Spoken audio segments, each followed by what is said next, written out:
चलिए फिर क्वेश्चंस देखते हैं हम लोग। कुछ जो हम बायोडाइवर्सिटी पढ़ रहे हैं ना, वो भी बहुत वास्ट है। मैं आपको आज कोऑर्डिनेट में ले चलूंगा क्योंकि 20 क्वेश्चन जो मैंने लिखवाए थे वो इनवर्टिब्रेट के लिखवा दिए थे मैंने खास। लेकिन उससे पहले हम लोग कुछ पेपर देखते हैं, पुराने पेपर देख करके कुछ आइडिया लगाने की कोशिश करते हैं कि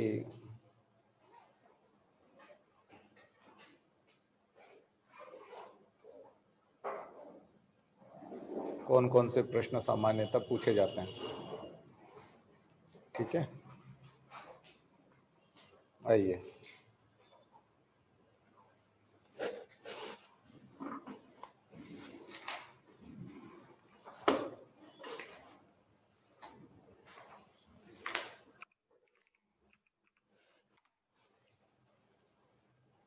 ओल्ड क्वेश्चन पेपर में पहले मैं एमपीपीएससी में ले जा रहा हूं। जो लोग यूपीएससी की तैयारी कर रहे हैं वो यहां से अपने प्रीलिम्स के प्रश्न निकालेंगे।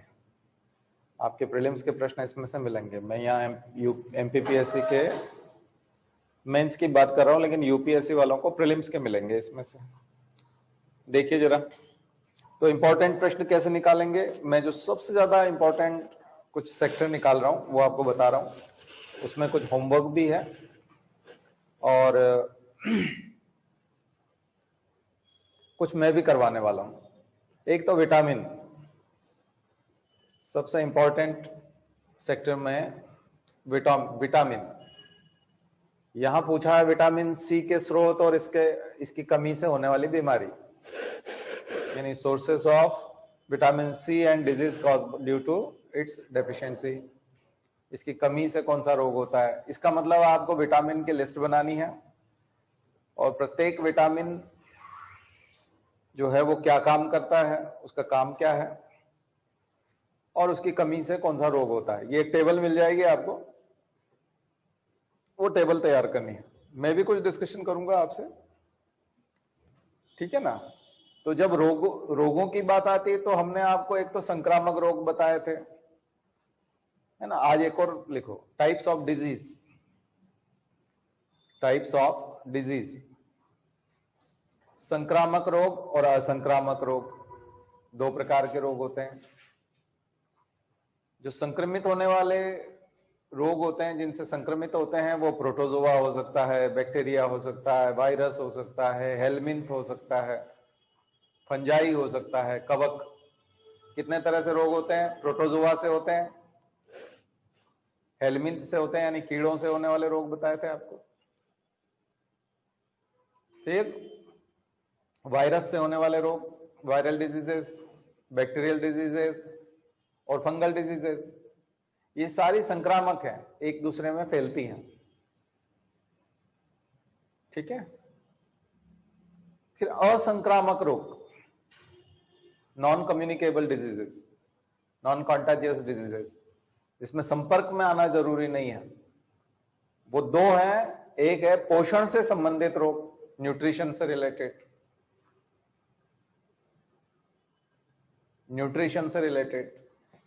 अब ये जो न्यूट्रिशन से रिलेटेड डिजीज है, इसमें पहले नंबर पे आएगा विटामिन की कमी से होने वाले रोग। विटामिन की कमी से होने वाले रोग, आगे समझ में। दूसरे पे आएगा खनिज की कमी से, खनिज की कमी से, खनिज की कमी से कौन कौन से रोग हो जाते हैं। और तीसरा आएगा प्रोटीन की कमी से होने वाले रोग। तो मिनरल्स में सब आ गए, आयोडीन भी आ गया, आयरन भी हो गया, कैल्शियम भी हो गया, फास्फोरस भी हो गया। ये जितने भी प्रकार के खनिज हैं, उनके माध्यम से होने वाले रोगों की लिस्ट बनानी है, ठीक है। और कुपोषण से होने वाले रोग। अब कुपोषण तो एक समग्र बात हो गई कि आप खाना ही नहीं खा पा रहे हैं, कम खाना खा रहे हैं। अब स्पेसिफिक कुछ कमी है, वो बात अलग है। खनिज की कमी है, प्रोटीन की कमी है, विटामिन की कमी, लेकिन बिल्कुल ही खाना नहीं खा रहे हैं तो फिर उसकी बात बिल्कुल अलग है। तो कुपोषण से या पोषण से होने वाले रोगों में ये चीजें आती हैं।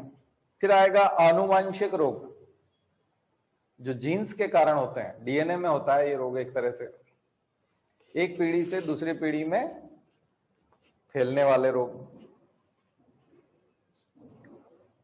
ठीक है। फिर आएंगे एंडोक्राइन डिजीजेस, हार्मोन्स की कमी से होने वाले रोग, हार्मोन निकलना बंद हो जाते हैं फिर या फिर ज्यादा निकलने लगते हैं, हाइपर सिक्रेशन और हाइपोसिक्रेशन। तो रोगों के प्रकार कितने सारे हो गए, हार्मोन की कमी से या अधिकता से निकलने वाले बनने वाले रोग, आनुवांशिक रोग बताया आपको जो एक पीढ़ी से दूसरी पीढ़ी में जाते हैं। ये दो तरह के होंगे, जीन से संबंधित और क्रोमोसोम से संबंधित। एक क्रोमोसोम के लेवल पे होते हैं, एक जीन्स के लेवल पे होते हैं। इसके अलावा जो रोग हैं वो है जैसे कि कोशिकाओं से संबंधित रोग, जैसे कि कैंसर,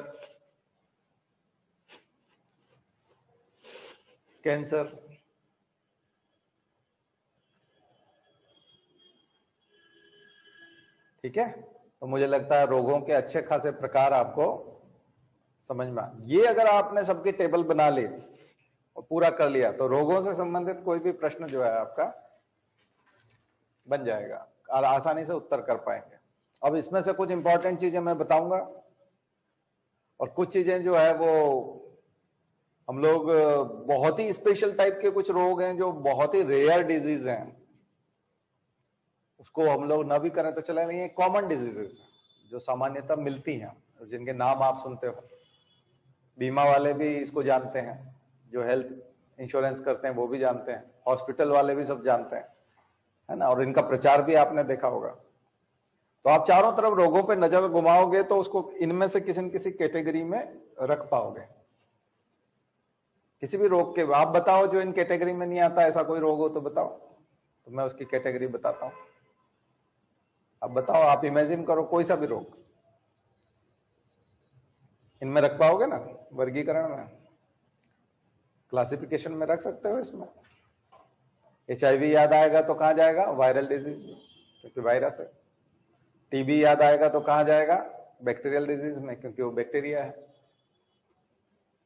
हेजा आ जाएगा, हेजा कॉलेरा, वो कहां जाएगा, बैक्टीरिया में जाएगा। जानवरों के रोग होंगे वो भी आ जाएंगे, जानवरों में भी लगभग यही रोग होंगे। तो यहां मैंने प्रश्न देखा एक और लिस्ट बनाई इतनी लंबी चौड़ी। अब इस कैटेगरी में सब कुछ आ गया, अब आपका पेपर बाहर नहीं जा सकता, नहीं जा सकता ना, ऐसे तैयारी होती है। एक चीज उसने पूछी, आगे और मिलेगा, इसी से रिलेटेड और क्या मिल सकता है, जो मैंने अभी आपको लिखवाया उससे रिलेटेड और क्या हो सकता है वो देखते हैं इस पेपर में। आइए, समुद्री घोड़ा मैंने आपको मछली के नाम पे बताया था, हिप्पोकैम्पस, पहले बताता रहता हूं मैं, इस प्रकार के नाम आते रहते हैं। तो अब इसके ऊपर पूरा 3 नंबर मिल जाएंगे अगर कोई हिप्पोकैम्पस लिख देगा तो। ये हिप्पोकैम्पस होता है, सी हॉर्स बोलते हैं इसको, बताते हैं उसमें क्या होता है। प्लेग आ गया, देखो प्लेग महामारी के कारक जीव और इसके वाहक का वैज्ञानिक नाम लिखिए, आ गया ना। तो प्लेग किससे होता है, हाँ एक मिनट, हाइपरटेंशन एंड डायबिटीज ये फिजियोलॉजिकल कैटेगरी में आएगा। डायबिटीज तो आपका एंडोक्राइन ग्लैंड वो हो जाएगा, और हाइपरटेंशन जो होगा ये इसमें आप एक और लिख लीजिएगा,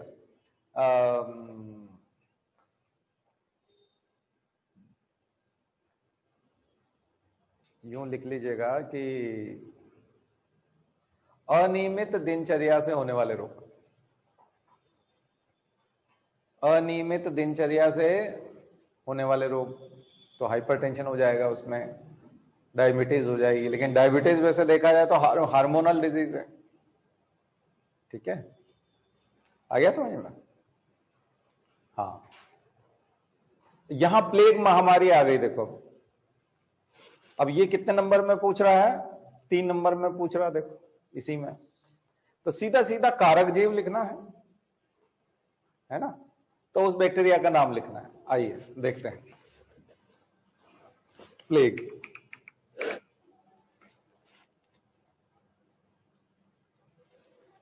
येर्सिनिया पेस्टिस बैक्टीरिया, बैक्टीरिया का नाम है यर्सिनिया पेस्टिस। अगर ये आपने लिख दिया यर्सिनिया पेस्टिस,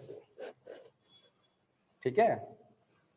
और छोटे मैमल्स यानी कि फ्लीज, पिस्सू जो होते हैं, वो पिस्सू इसके ऊपर बैठे रहते हैं, चूहे के ऊपर। फ्लीज जो होते हैं वो चूहे के ऊपर रहते हैं, इसलिए चूहे से बीमारी नहीं होती। चूहे पिस्सू को ले जाते हैं और पिस्सू के अंदर बैक्टीरिया होता है। कुछ समझ में आ रहा है? तो दो दो वाहक हो गए उसके। पिस्सू किसके ऊपर बैठे रहते हैं? इसके बालों में। तो चूहा जहां तो ये ज़ोनोटिक बैक्टीरिया है, ज़ोनोटिक डिजीज है, यानी कि एनिमल से ह्यूमन में ट्रांसमिट होती है। तो ये अगर आपने इसका नाम लिख दिया कॉजेटिव एजेंट, तो यर्सिनिया पेस्टिस, और वेक्टर पिस्सू एंड माइस, चूहे।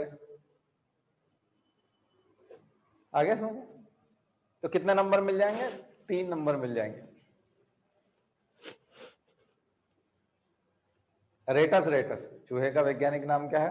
रेटस। अब वहां वो बोल रहा है कारक जीव का और उसके वाहक का वैज्ञानिक, तो यर्सिनिया पेस्टिस तो बैक्टीरिया का नाम हो गया, और रेटस, रेटस आपका चूहे का हो गया, या फिर पिस्सू का लिख दो, हो गया काम आपका। 3 नंबर पूरे मिल जाएंगे, कटने की गुंजाइश नहीं है। 2 लाइन में 2 यानी कि 4 वर्ड लिखोगे आप केवल, और 3 नंबर मिल जाएंगे। तो मैंने आपको जो बीमारियां लिखाई वहां से कितने प्रश्न आए? 2 आए। चलिए इधर आ जाइए।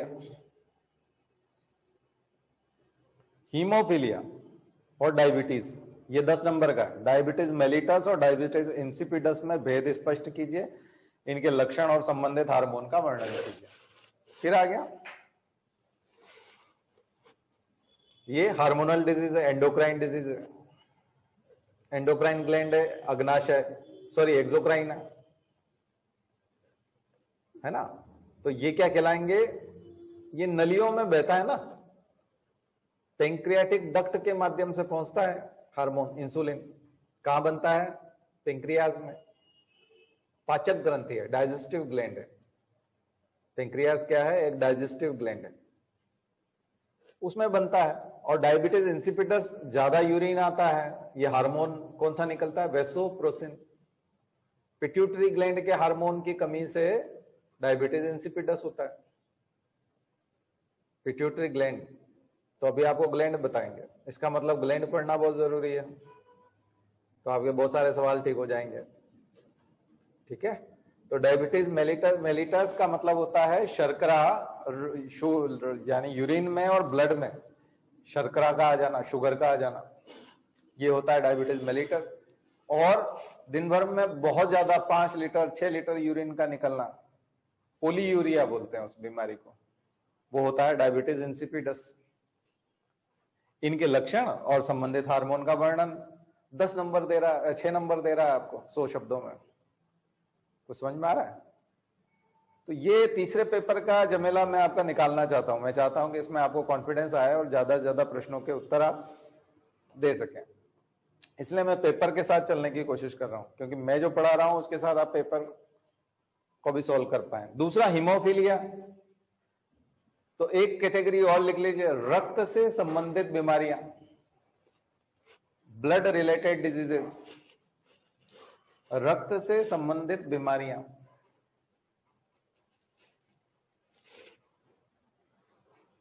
तो ब्लड से रिलेटेड बहुत सारी डिजीज होंगी, जैसे मैंने सेल्स वाली बताई थी ना, सेल्स वाली, तो ये वही है हीमोफीलिया।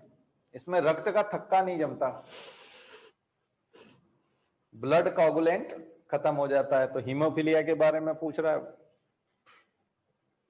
देखो बाकी तो आप जीएस में भी पढ़ते हो, विधि विज्ञान क्या है, फॉरेंसिक साइंस क्या है, हाँ, रिमोट सेंसिंग क्या है, साइबर सिक्योरिटी क्या है, मिश्र धातु क्या है, ये बहुत जनरल अलग टाइप के प्रश्न है। ये जो प्रश्न है मैं जो बता रहा हूं वो बिल्कुल अलग है। उसमें अगर स्पेसिफिक नॉलेज नहीं है तो आप कुछ नहीं लिख पाओगे। इसमें तो नाम पढ़ के भी लिख दोगे, साइबर सुरक्षा क्या है, मिश्र धातु क्या है, ये लिख दोगे आप, उदाहरण भी लिख दोगे, कहीं उपयोग भी लिख दोगे, वो लिखता नहीं बनेगा। अगर आपको नहीं आता तो आप बिल्कुल नहीं लिख सकते, और उटपटांग कुछ लिखोगे तो हंसी आएगी उसको, तो फिर और दूसरे में इंप्रेशन खराब होगा। तो कोरी गब्बाजी उसमें नहीं चलती, इसमें चल जाएगी नीचे वाला। तो जो खास करके डिजीज वाले जो क्वेश्चन है उसमें तो बिल्कुल भी नहीं चलती। तो कितनी बीमारियों से रिलेटेड प्रश्न आ गए। देखिए डार्विनवाद, अभी अभी मैं आपको बता रहा था, 3 चीजें बताई थी आपको, struggle for existence, survival of the fittest and natural selection. हो गया डार्विनवाद, बात खत्म। यही डार्विनवाद। अत्यधिक संतानोत्पत्ति होती है और इतनी ज्यादा होती है, उनको मालूम है बहुत लोग मरेंगे। जिस जानवर में आपने देखा होगा, कुत्ते में बहुत ज्यादा बच्चों के मरने की संभावना रहती है। अगर वो 8-10 बच्चे देते हैं कुतिया, तो 3 या 4 जिंदा रहते हैं, बड़े होते हैं, और उसमें से भी फिर एकदम बड़ा जो वयस्क होता है वो तो 1 या 2 ही होते हैं। ये सब बचपन में ही मर जाते हैं, उनको कोई खा जाता है, कोई कुचल देता है, तो उनको संख्या भी ज्यादा रखनी पड़ती है बच्चों की। जिसमें बच्चों की मरने की संभावना कम होती है, उनकी कम संख्या होती है। इसलिए लाखों की संख्या में मछलियां अंडे देती हैं, लाखों की संख्या में देती है, तो कुछ मछलियां बनती हैं, सैकड़ों की संख्या में बनती हैं। इसका मतलब हजारों अंडे, लाखों अंडे बेकार हो जाते हैं। तो अत्यधिक संतानोत्पत्ति प्रकृति में होती वहीं पर है जहां पर स्ट्रगल बहुत ज्यादा है, एग्जिस्ट होने के लिए स्ट्रगल बहुत ज्यादा है। तो सर्वाइवल ऑफ द फिटेस्ट, यानी जो फिट होगा फिर वही सर्वाइव करेगा, और वही नेचुरल सिलेक्शन है। यही तो डार्विनवाद है। चार्ल्स डार्विन ने दिया था, ओरिजिन ऑफ स्पीशीज किताब का नाम है, जिसमें यह सिद्धांत दिया था, जातियों की उत्पत्ति।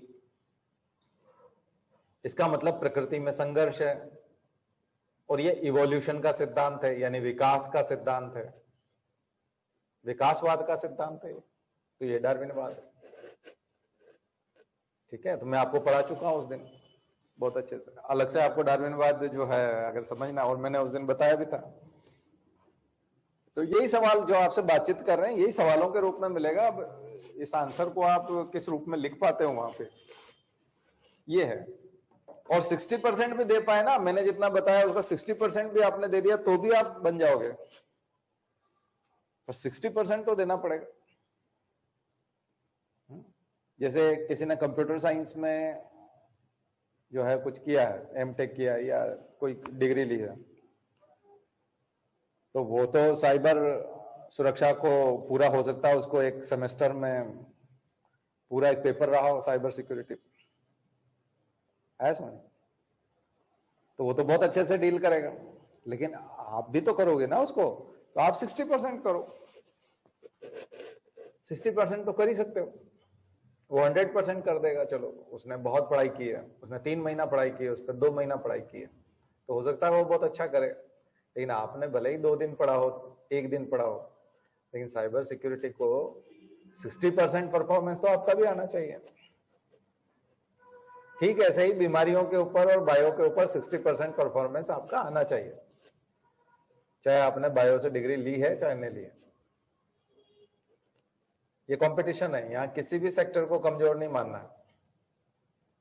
सब में आपने 200-200 नंबर का लक्ष्य रखा है सब पेपर में, तो 200-200 नंबर लगभग सब में पहुंचना चाहिए। किसी एक में अगर 130 रह गए तो 70 नंबर का डिफरेंस आ जाएगा। अब ये 70 नंबर का डिफरेंस आपको बहुत भारी पड़ेगा। इसके पास, आपके पास कवर करने के लिए ज्यादा जगह नहीं। हिंदी बहुत अच्छी है आपकी, तो 20-25 नंबर वहां कवर कर पाओगे। ऐसे में 10 या 12 नंबर का ही कवर करने का गुंजाइश रहता है। इंटरव्यू में ऐसी कोई खास बात नहीं है कि आपको ज्यादा मिलेंगे और दूसरों को कम मिलेंगे, ऐसा कुछ है नहीं। तो फिर आप कवर कहां करोगे? इसलिए आपको किसी भी सेक्टर को कमजोर नहीं छोड़ना है। इसलिए हम एथिक्स पे भी बराबर ध्यान देते हैं। एथिक्स बार बार आपको ज्यादा इसलिए बताते हैं कि एथिक्स ऐसी जगह है जहां पे कवर करने की गुंजाइश बहुत ज्यादा होती है। हमारे स्टूडेंट बहुत ज्यादा मार्क्स लाते हैं एथिक्स में। हमारे स्टूडेंट से 50 नंबर कम, जो हमारे पास नहीं पढ़ा वो 50 नंबर कम अपने आप ही चला जाएगा एथिक्स वाले पेपर में। 50 नंबर कम आएंगे उसको।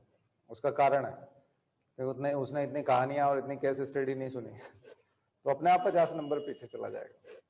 हमारा स्टूडेंट 50 नंबर गेन वैसे ही कर जाता है एथिक्स वाले पेपर में, क्योंकि हम बहुत सारी कहानियां सुनाते हैं, बहुत सारी केस स्टडी बताते हैं, बहुत किस्से बताते हैं कि ऐसा हुआ था, वैसा हुआ था, ऐसा हुआ था, ऐसा हुआ था, और ऐसा करोगे ये होगा, और यूं नहीं करना, ये करना। बस ये हो जाता है काम इससे। अब ये भी नहीं कह सकता है कि कितना आपके दिमाग में जाता नहीं जाता, लेकिन एग्जाम में वही निकलता है जो हम बताते हैं।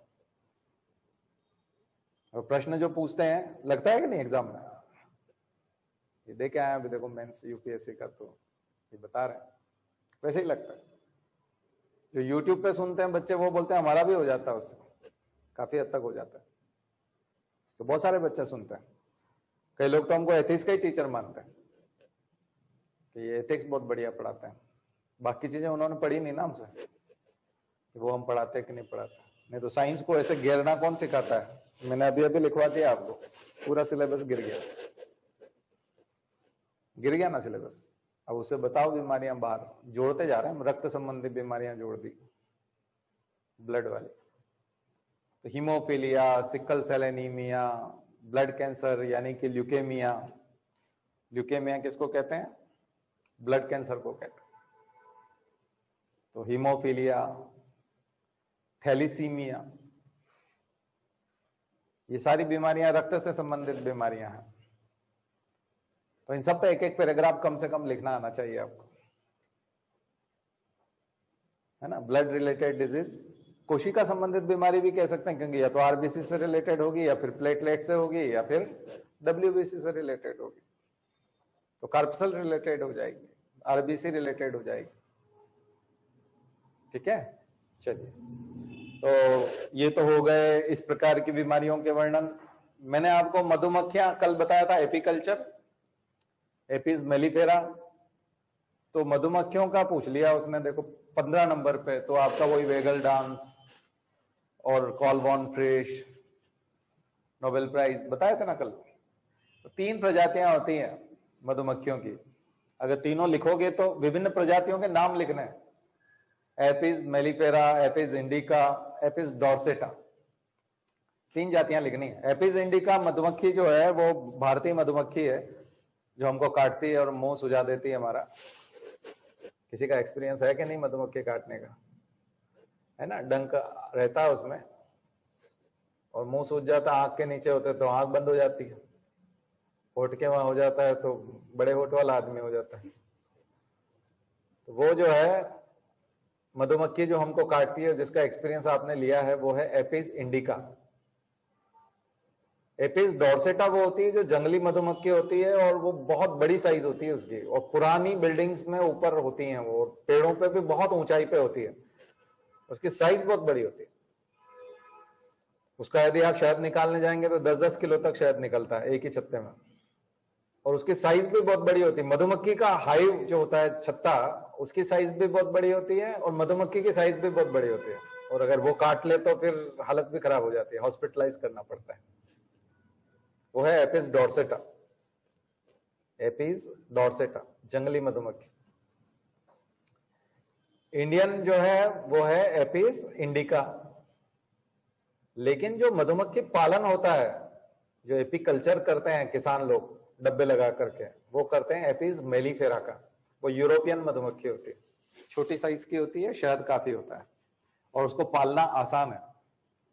इंडिया की दोनों मधुमक्खियों को नहीं पाला जा सकता, छोटी वाली को भी और बड़ी वाली को भी। जंगली और जिसे हम खेतों में देखते हैं, वो पालतू तो नहीं कह सकते उसको, लेकिन हमारे खेतों में होती है, खेत के आसपास होती है। एपिस इंडिका वो हमारे खेतों के आसपास होती है। शहद बहुत मीठा होता है और अलग प्रकार का होता है, बहुत अलग टेस्ट है उसके शहद का, एपिस इंडिका का। एपिस डॉर्सेटा वाले का शहद भी अच्छा है, लेकिन एपिस मेलिफेरा का कल्चर होता है, क्योंकि वो आसानी से काबू में आ जाती है और साइज भी छोटी होती है। Apis mellifera, European honey bee. तो ये 3 नाम अगर आपने लिख दिए तो यहां 5 नंबर मिल जाएंगे। 3 नाम लिखने के 6 नंबर मान के चलो। अब 9 नंबर का क्या बचा? वैज्ञानिक विधि द्वारा मधु प्राप्त करने की विधि। तो ये एपीकल्चर आपको देखना पड़ेगा, डब्बे का फोटो बनाना पड़ेगा, उसमें हनी को एक्सट्रैक्ट कैसे करते हैं वो तरीका लिखना पड़ेगा। यानी कि रानी मक्खी को हाइव में लेके आना, डब्बे में लेके आना। फिर यहां पर आपको वो भी लिखना पड़ेगा कि वर्कर होती हैं, रानी मधुमक्खी होती है, नर होता है, ड्रोन कहलाता है। नर जो होता है उसको ड्रोन कहते हैं, मेल। ठीक है, तो आ रहा है समझ में आप लोगों को भी? आप लोग भी कंफर्म करो भैया, सुन रहे हो कि क्या कर रहे हो? गुड, बहुत बढ़िया। यही करना है आपको वहां जाके, और कुछ नहीं है, कोई बड़ा काम नहीं है। ठीक है, ठीक है, ठीक है, अच्छा है।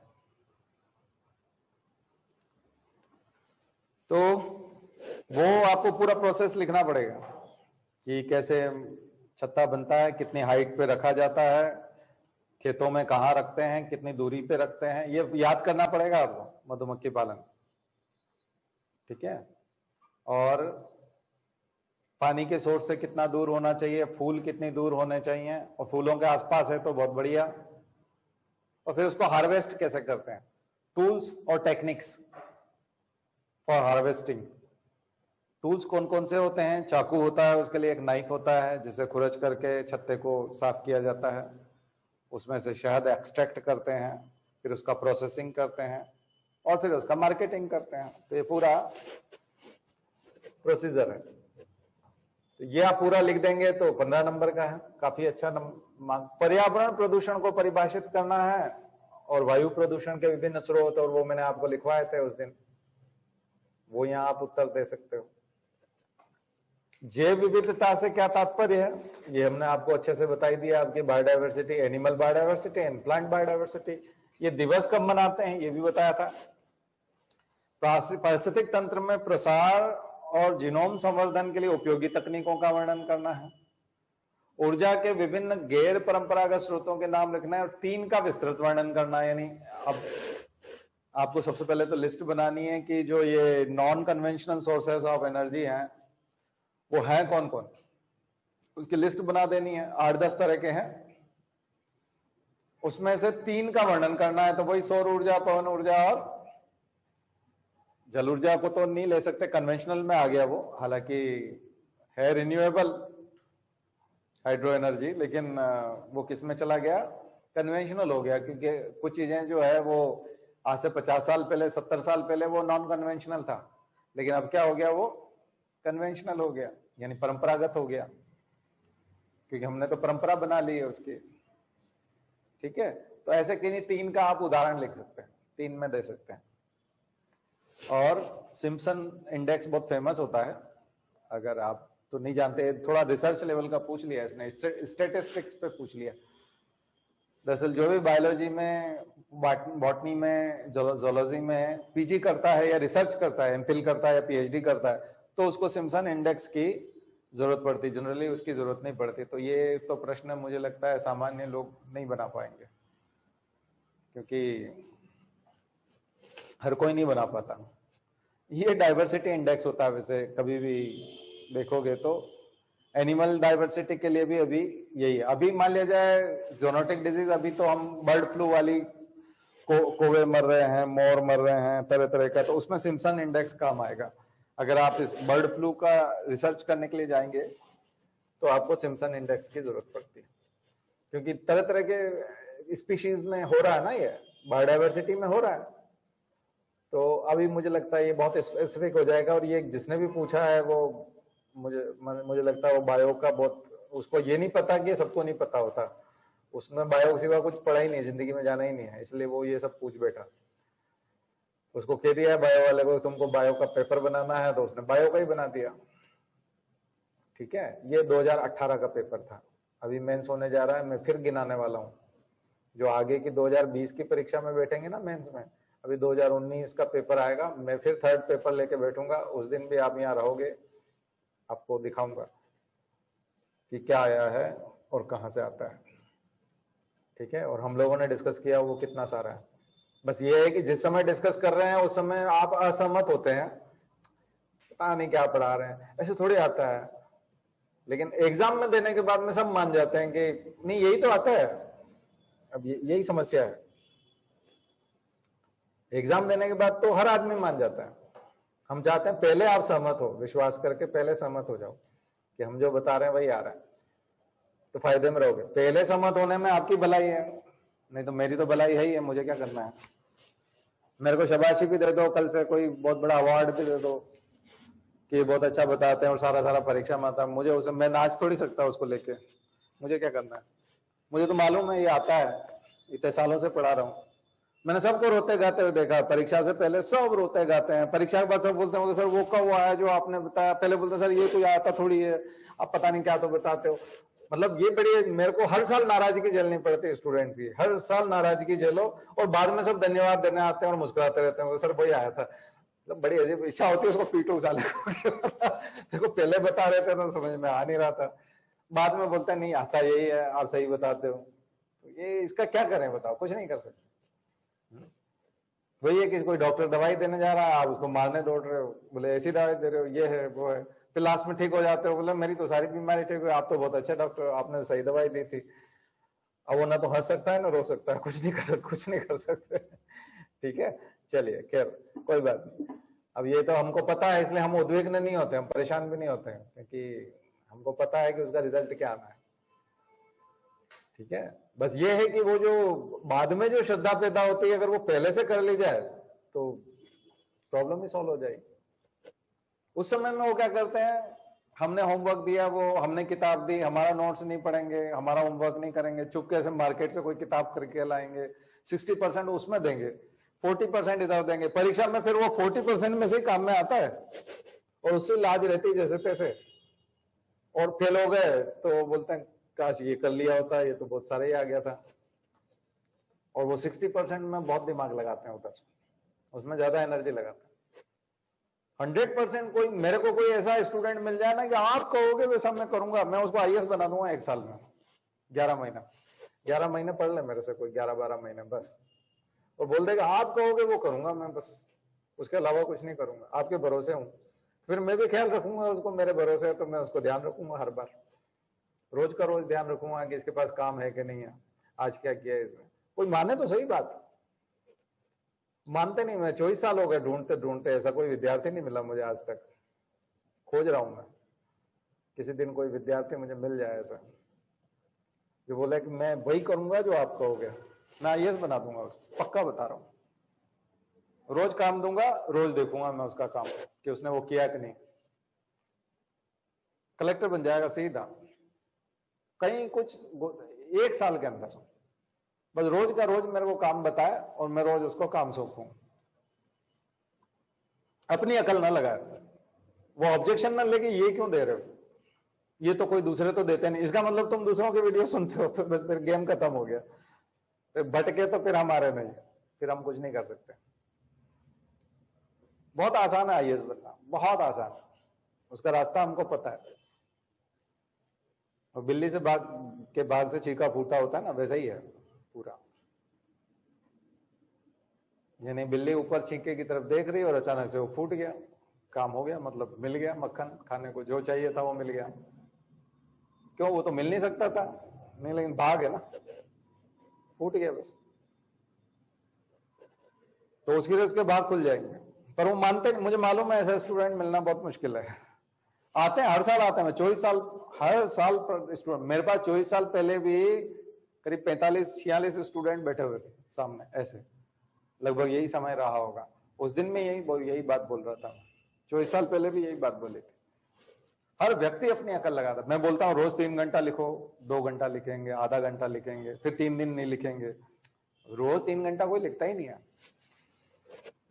पहला तो झंझट यही खत्म हो जाता है ना, रोज 3 घंटा लिखने के लिए बोलते हैं, कोई लिखता ही नहीं है। सबसे पहली शर्त तो ये मानता ही नहीं है कोई। अगर किसी को आईएएस बनना, रोज 3 घंटा लिखो। कारण समझ में आ गया होगा आपको, क्यों बता रहा हूं, इन्होंने हासिल किया वो लक्ष्य। अगर इतने टेस्ट नहीं दिए होते तो पेपर पूरे होते नहीं होते। कितने 27 टेस्ट तो हो गए होंगे आपके, हाँ 30 के आसपास इन्होंने टेस्ट दिए, इन्होंने पेपर पूरा करना सीख लिया। अब इतने टेस्ट का पेशेंस ही नहीं किसी में, बहुत पेशेंस रखना पड़ता है। यहाँ बैठना अच्छा थोड़ा लगता है, यहाँ सामने कोई स्टूडेंट नहीं बैठा, मैं नहीं दिख रहा हूँ, ये अकेले बैठे हैं, ये लिखे जा रहे हैं, लिखे जा रहे हैं, लिखे जा रहे हैं। 3 घंटे बाद फिर आकर के फिर 3 घंटे लिख रहे हैं, 1 घंटे में 1 घंटा का गैप हुआ था शायद, एक आधे घंटे का, फिर 3 घंटा लिख रहे हैं, 6 घंटा रोज लिख के जा रहे थे, तो पेपर पूरे हो गए, कोई क्वेश्चन छूटा नहीं। देखिए अच्छा रिजल्ट आएगा। ये होता है, करना कुछ नहीं है, आपको लेबर करवानी है। मैं जिम में भी देखता हूँ, वहां जिम में भी जो है जो इंस्ट्रक्शन का पालन नहीं करता है, कई बार वो शंका करता है उसके ट्रेनर के ऊपर, ये तो बताते रहते सब अपना अपना डंबल उठा के, यहाँ कुछ उठाया, उधर गया, उधर जाके साइकिल चलाई, उधर जाकर के अपने मनपसंद कुछ किया, वो वैसा का वैसा तोंड उसका, वैसा का वैसा, मोटा का मोटा, कुछ नहीं हुआ उसके, वो 1 साल से जिम आ रहा, उसके शरीर से बिल्कुल चर्बी, न वजन में 100 ग्राम कम हुआ, न कुछ नहीं, कुछ भी फॉलो नहीं करता वो ट्रेनर मुस्कुराता ही रहता है, भाड़ में जा तू, मुझे क्या करना, तेरे को समझ में ही नहीं आ रही। वो ट्रेनर बोलता है कि 10 मिनट ये करो, 10 मिनट, उसको लगा ये मेरे को उलझा रहा है, जबकि उसको मालूम है कि इतनी देर ये करने से रिजल्ट आते हैं, तुम ये करो तो सही। वो उसी दिन रिजल्ट आया, वो 2 दिन करता है, थक जाता है, वो ट्रेनर को गाली देके भाग जाता है। वो अपने मर्जी से करने लगता है। अरे उसके हिसाब से पूरा 1 महीना करो, 2 महीना करो, 3 महीना करो, रिजल्ट आने लग जाएंगे, शेप आने लग जाएगा, मसल्स में दिखने लग जाएंगे मसल्स। बात तो मानो उसकी, उसको पता है कि इसको क्या करने, उसने खुद ने बनाई है मसल्स, उसको पता कैसे होता है, ऐसे मजाक थोड़ी है, मजाक नहीं है, वैसा फॉलो करना पड़ता है, कठिन है थोड़ा बात। मैं बोल रहा हूं आपको सुनने में बड़ा सरल लग रहा होगा, लेकिन ये बहुत कठिन है ये काम करना, फॉलो करना। इसलिए हम वो जो बोलते हैं ना, अर्जुन और कृष्ण की कहानी में, करिष्ये वचनम तव, बोला था अर्जुन ने कि हे कृष्ण, मैं आप जो कहोगे वैसा करूंगा। तो बोले करेगा तो फिर युद्ध जीत जाएगा, महाभारत तेरा, फिर तुम जीते हुए, पर मैं कहूं वैसा करना पड़ेगा। उसने कहा नहीं, मैं वैसा ही करूंगा। वो बीच में अपनी अकल बहुत लगाई तो गीता सुनानी पड़ गई। अब आदमी को तो गीता नहीं सुना सकते, कितनी अकल लगाई थी अर्जुन ने भी। तो बोले केशव, मैं कैसे कर सकता हूँ ये सब, ये तो पूरी गीता में देखो उसका कंफ्यूज ही दिखता है अर्जुन। लेकिन अंततः उसने बोल दिया ना कि आप चलो छोड़ो, अब मैं कुछ नहीं जानता, मैंने आपका रूप देख लिया है, आप कहोगे वैसा करूंगा। अच्छा वैसा करोगे तो फिर जीत जाओगे, तो जीत भी गया। करना पड़ता है वैसे। तो मैं ये इसलिए बता रहा हूं क्योंकि बातें बहुत लोग करते हैं, करते नहीं है, फॉलो नहीं करते। ठीक रहा, हमारे सिर पर उठता है कि हम गए थे पढ़ने, तो आधे अधूरे आए थे ना। अब आधे अधूरे लोगों का कुछ नहीं हो सकता, पूरे आओ, आना है तो पूरे आओ, समर्पित होकर के आओ, बोल के आओ कि आप जो कहोगे वैसा करेंगे, अपनी अकल नहीं लगाएंगे, इधर उधर नहीं जाएंगे। और वो बेवकूफ बनाते रहते हैं बहुत सारे टीचर, तो उनके चक्कर में पड़ जाते हैं, उनको आता जाता कुछ है नहीं, और बेवकूफ बनाते रहते हैं। अब कई बार वो टाई वाई पहने होता है, बहुत अच्छे से भाषण दे रहा होता है, तो लोगों को लगता है कि ये बहुत जोरदार आदमी है, तो वो उसकी बात मानने लगते हैं। यही तो दिक्कत है, यहाँ परेशानी है। खैर ये अब आपकी, मैंने तो एक बार और चेता दिया, समस्या आपकी। चलिए मैं दूसरे साल के पेपर में चलता हूं। आइए, ये 2018 का पेपर था, हम 17 का उठाते हैं। कहां गया 17 वाला भैया? ये है, इसका थर्ड पेपर लेते हैं। रेडियो आइसोटोप्स क्या होते हैं केमिस्ट्री, जैव विविधता के संवेदन, हॉट स्पॉट्स आपको बताए थे, क्यों पढ़ लो, ये यहीं से आते। अच्छा ये इसमें नहीं भी आते तो भी बता रहे होते हैं। ये हमने 2017 का पेपर है, मैं 2014 में यहाँ पर हॉट स्पॉट्स को बच्चों से रटवाया था, लिखवाया था 2014 वाले बैच में।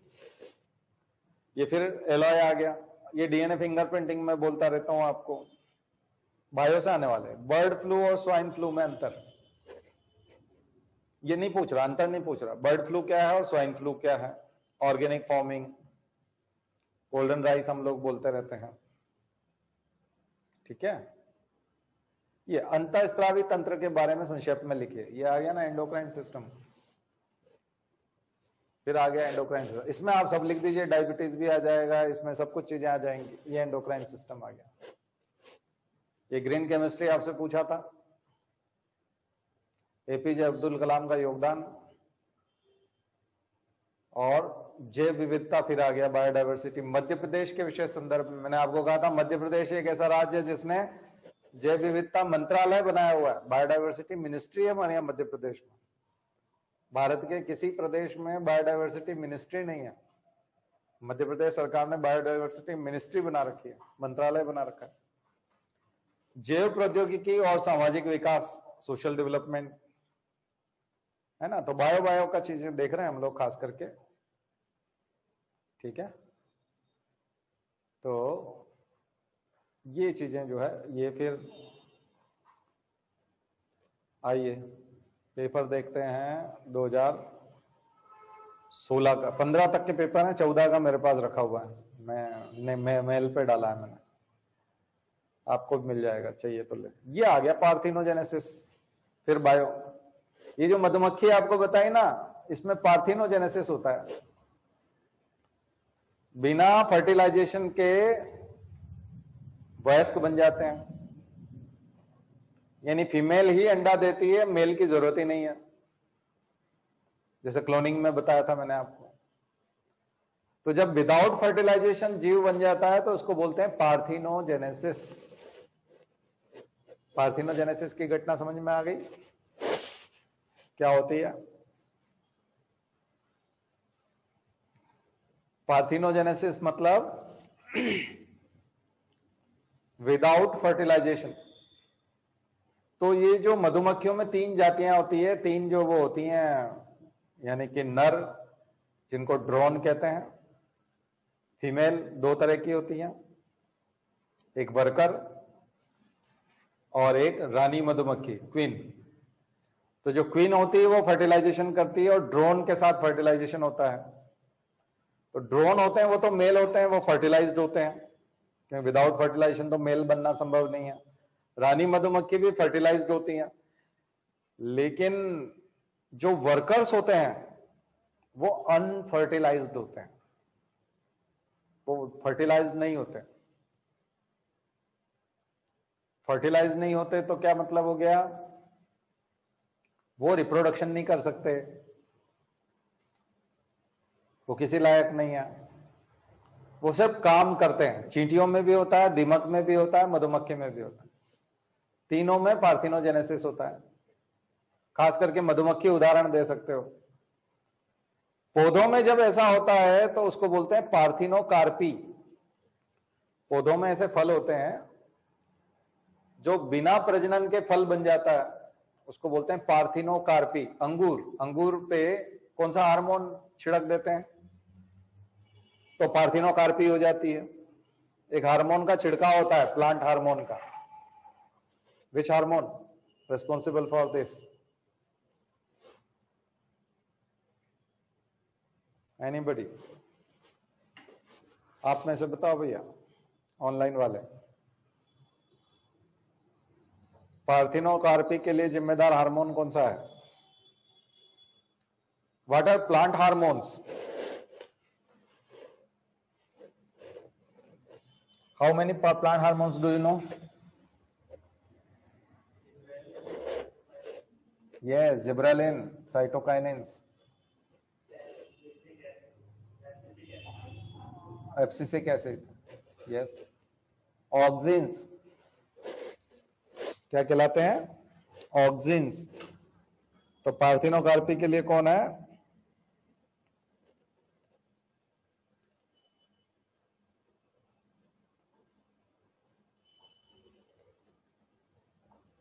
जिब्रेलिन कि ऑक्सिन? जिब्रेलिन्स।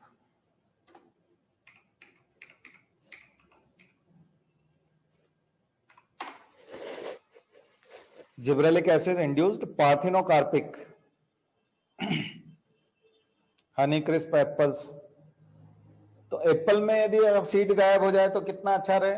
आपको एप्पल के सीड से परेशान रहते हो कि नहीं? एप्पल खाते हो तो? हम सेब खाते हैं तो एप्पल के सीड निकालना पड़ते हैं, नहीं तो कड़वा मुंह हो जाता है। अंगूर में यदि सीड होते बड़े बड़े तो क्या करते? दिक्कत हो जाती कि नहीं? अंगूर हम आसानी से खा जाते हैं, इसको बोलते हैं पार्थिनोकार्पी। नाम मात्र का सीड रह जाता है। कीवी में अगर सीड होता बड़ा बड़ा तो कीवी फ्रूट देखा होगा आपने, ठीक है? तो हॉर्टिकल्चर रिसर्च में आता है। तो मुझे लगता है कि आपको ये प्रश्न जब आएगा, कौन सा वाला, अनिषेक जनन, अगर इसकी जगह आ जाएगा पार्थिनोकार्पी, अनिषेक फलन, उसको बोलेंगे अनिषेक फलन पार्थिनोकार्पी को। पीरियोडिक टेबल केमिस्ट्री में से इंपॉर्टेंट क्वेश्चन है, बहुत सिंपल है, छोटी छोटी क्लास में है, 9th-10th की केमिस्ट्री में मिल जाएगा आपको, मैग्नेटिक फील्ड फिजिक्स में मिल जाएगा, इलेक्ट्रिक करंट फिजिक्स का छोटा क्वेश्चन है, बायोडाइवर्सिटी की डेफिनेशन फिर आ गई है, हर साल पूछ रहा है बायोडाइवर्सिटी, हर साल छोटा बड़ा प्रश्न। पेटेंट उधर उसमें से आ जाए, इंटेलेक्चुअल प्रॉपर्टी आईपीआर में से आ रहा है, जीपीएस उसमें से आ रहा है, रिमोट सेंसिंग और उसमें से, मेंसुरेशन मैथमेटिक्स में से है, रिमोट सेंसिंग इधर फिर आ गया, क्लाइमेट चेंज, न्यूटन के गति के नियम मैंने होमवर्क में दिए थे आपको, शायद उस दिन कहीं टेस्ट में दिए होंगे। और मेडिकल सॉलिड वेस्ट मैनेजमेंट, 3 तरह के डब्बे हॉस्पिटल में देखे होंगे आपने, लैब में देखे होंगे, पैथोलॉजी लैब में जाएंगे 3 कलर के डब्बे रखते हैं, तो तीनों कलर के डब्बों के नाम, उनमें क्या, ये भी लिख दिया ना तो हो गया, 3 नंबर मिल जाएंगे आपको कि 3 कलर के डब्बे होते हैं, उनके कलर याद कर लेना कभी जा करके, मेडिकल वेस्ट के 3 नंबर मिल जाए, एक एक कलर का एक एक नंबर है। और एमसी मेहता बताया था आपको, एनवायरमेंटलिस्ट बताया था, जिन्होंने सबसे ज्यादा केसेस लगाए हैं ओजोन होल एनवायरमेंट से। ये है प्रोबेबिलिटी, प्रोबेबिलिटी की थ्योरी पे है, ये स्टैटिस्टिक्स से क्वेश्चन है, थ्योरी प्रोबेबिलिटी। हेड टेल, 100 बार आप हेड करोगे, आप उछालोगे सिक्के को, तो टेल आने की संभावना और हेड आने की संभावना कितनी है, 100 टाइम्स में से 50-50 संभावना, तो प्रोबेबिलिटी 50-50 होती है। तो कैसे होती है, तो उसके ऊपर आपको एक टिप्पणी लिखनी है। ये आ गया एरोबिक और एनारोबिक रेस्पिरेशन, ये फिर आपका तालिका की सहायता से आंकड़ों की व्याख्या करो, तो फिर आपको टेबल बना करके टेबुलेशन से डेटा इंटरप्रिटेशन करना है टेबल्स में, ठीक है। तो आप कुछ भी कर सकते हो, कोई सा भी एग्जाम्पल ले सकते हो, 6 नंबर आएंगे। एक कक्षा में इतने विद्यार्थी हैं, इनको मैथ्स में इतने नंबर मिले, सोशल में इतने नंबर मिले और साइंस में इतने नंबर मिले, तो आप टेबुलेशन करके बता दो, टेबल बना करके डिस्ट्रीब्यूट करके बता दो, फिर सबका टोटल बता दो, या फिर किसी का स्टैंडर्ड डेविएशन निकाल दो, या फिर मीन निकाल लो, मीडियन निकालो, मोड निकाल के बता दो, है ना। तो वो बना के बता दो, तो आपका टेबुलेशन का एक एग्जांपल आपको देना। अब ये कई बार ऐसा दिमाग में नहीं आता कि हम करें क्या इसका, आंकड़ों की व्याख्या कैसे करें, तो बहुत आसानी से कर सकते हो। कृषि में बायोटेक्नोलॉजी, बहुत सारे फसलों के बारे में बताया आपको, अभी बीटी कॉटन बता रहा था मैं, BT cotton Bacillus thuringiensis, GM crops बता रहा था ना, ये कृषि का सबसे बड़ा एग्जांपल है, ये गैर पारंपरिक। और पर्यावरण नियमों की क्यों आवश्यकता है, फिर न्यूटन का गति का प्रथम नियम, प्रति उधर पूछ लिया, प्रथम इधर पूछ रहा है। ये फिर एंडोक्राइन ग्लैंड से आ गया, प्राइमरी और सेकेंडरी सेक्सुअल कैरेक्टर्स, ये एंडोक्राइन ग्लैंड से फिर आ गया, पिट्यूटरी के उससे आता है, ये निकलता है, गोनेडोट्रोपिक हार्मोन जीटीपी, जीटीएच, आपने गोनेडोट्रोपिक हार्मोन का नाम सुना होगा, जो टेस्टिस और ओवरी को बढ़ावा देते हैं। तो सेकेंडरी सेक्स कैरेक्टर, तो प्राइमरी सेक्स कैरेक्टर तो जन्म से होते हैं, जिसमें सेक्स कैरेक्टर होते हैं, ये मेल है या फीमेल है, ये पहले ही पता चल जाता है। सेकेंडरी सेक्स कैरेक्टर डेवलप होते हैं जब वो वयस्क होने लगता है, तो प्यूबर्टी पे, जब वो 12 साल का 13 साल का लड़का लड़की होते हैं, तो उनमें फिर सेकेंडरी सेक्स कैरेक्टर्स आते हैं, जिससे फिर डिफाइन होता है कि ये लड़का है और ये लड़की है। तो ये दोनों का लिखना है, और दोनों का नैनो टेक्नोलॉजी। और नीचे फिर रक्त समूह आ गया। ब्लड ग्रुप के ऊपर एक सवाल आता ही आता है कहीं ना कहीं से, तो आपको ब्लड ग्रुप तैयार कर, आरएच फैक्टर, तो इंपॉर्टेंट क्वेश्चन लिखो, आरएच फैक्टर, ब्लड ग्रुप्स, रक्त समूह, रक्त समूह क्या होते हैं, ब्लड ग्रुप्स क्या होते हैं, उसमें आरएच फैक्टर क्या होता है, और एंटीजन एंटीबॉडी क्या होती है। आरएच एक एंटीजन है, आरएच एंटीजन जहां होता है उसको पॉजिटिव कहते हैं। बी ब्लड ग्रुप है और अगर उसमें आरएच एंटीजन है तो वो बी पॉजिटिव हो जाएगा, और बी ब्लड ग्रुप है और अगर उसमें आरएच एंटीजन नहीं है तो बी निगेटिव ब्लड ग्रुप हो जाएगा। आगे समझ में? इसकी आनुवंशिकी क्या है, तो इसकी आनुवंशिकी ये होती है, मैं आपको बता देता हूं। जेनेटिक्स ऑफ ब्लड ग्रुप करके सर्च करेंगे तो आ जाएगा। ये है जेनेटिक्स ऑफ ब्लड ग्रुप। ये वाला।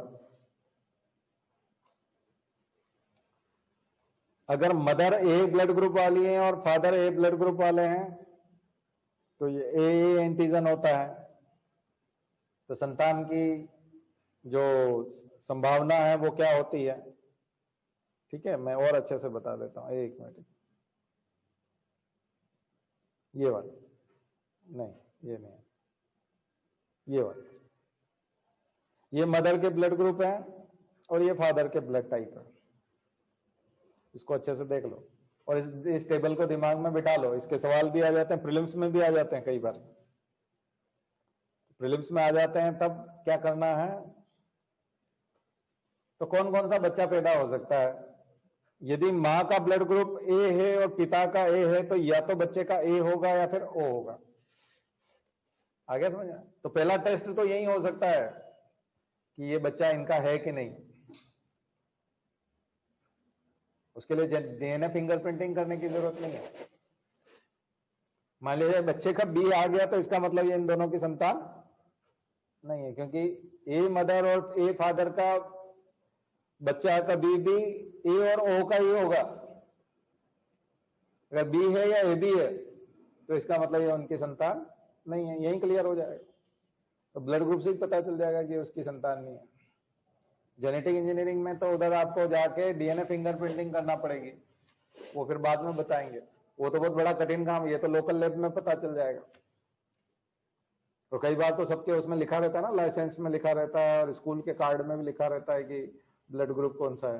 तो उसके लिए शायद टेस्ट भी ना करवाना पड़े, पहले से ही टेस्टेड होता है। फिर बी अगर माँ है और पिता अगर है तो ए भी हो सकता है, बी भी हो सकता है, ए बी भी हो सकता है और ओ भी हो सकता है। ए बी अगर माँ है और ए है तो ये सब हो सकते हैं। ओ अगर फादर है, मदर है और ए फादर है तो ए और ओ होगा। ठीक है, ऐसा ही इसमें और ऐसा। ये ओ अगर माँ है और ओ अगर पिता है तो फिर ओ ही ब्लड ग्रुप होगा बच्चे का, और कुछ नहीं हो सकता।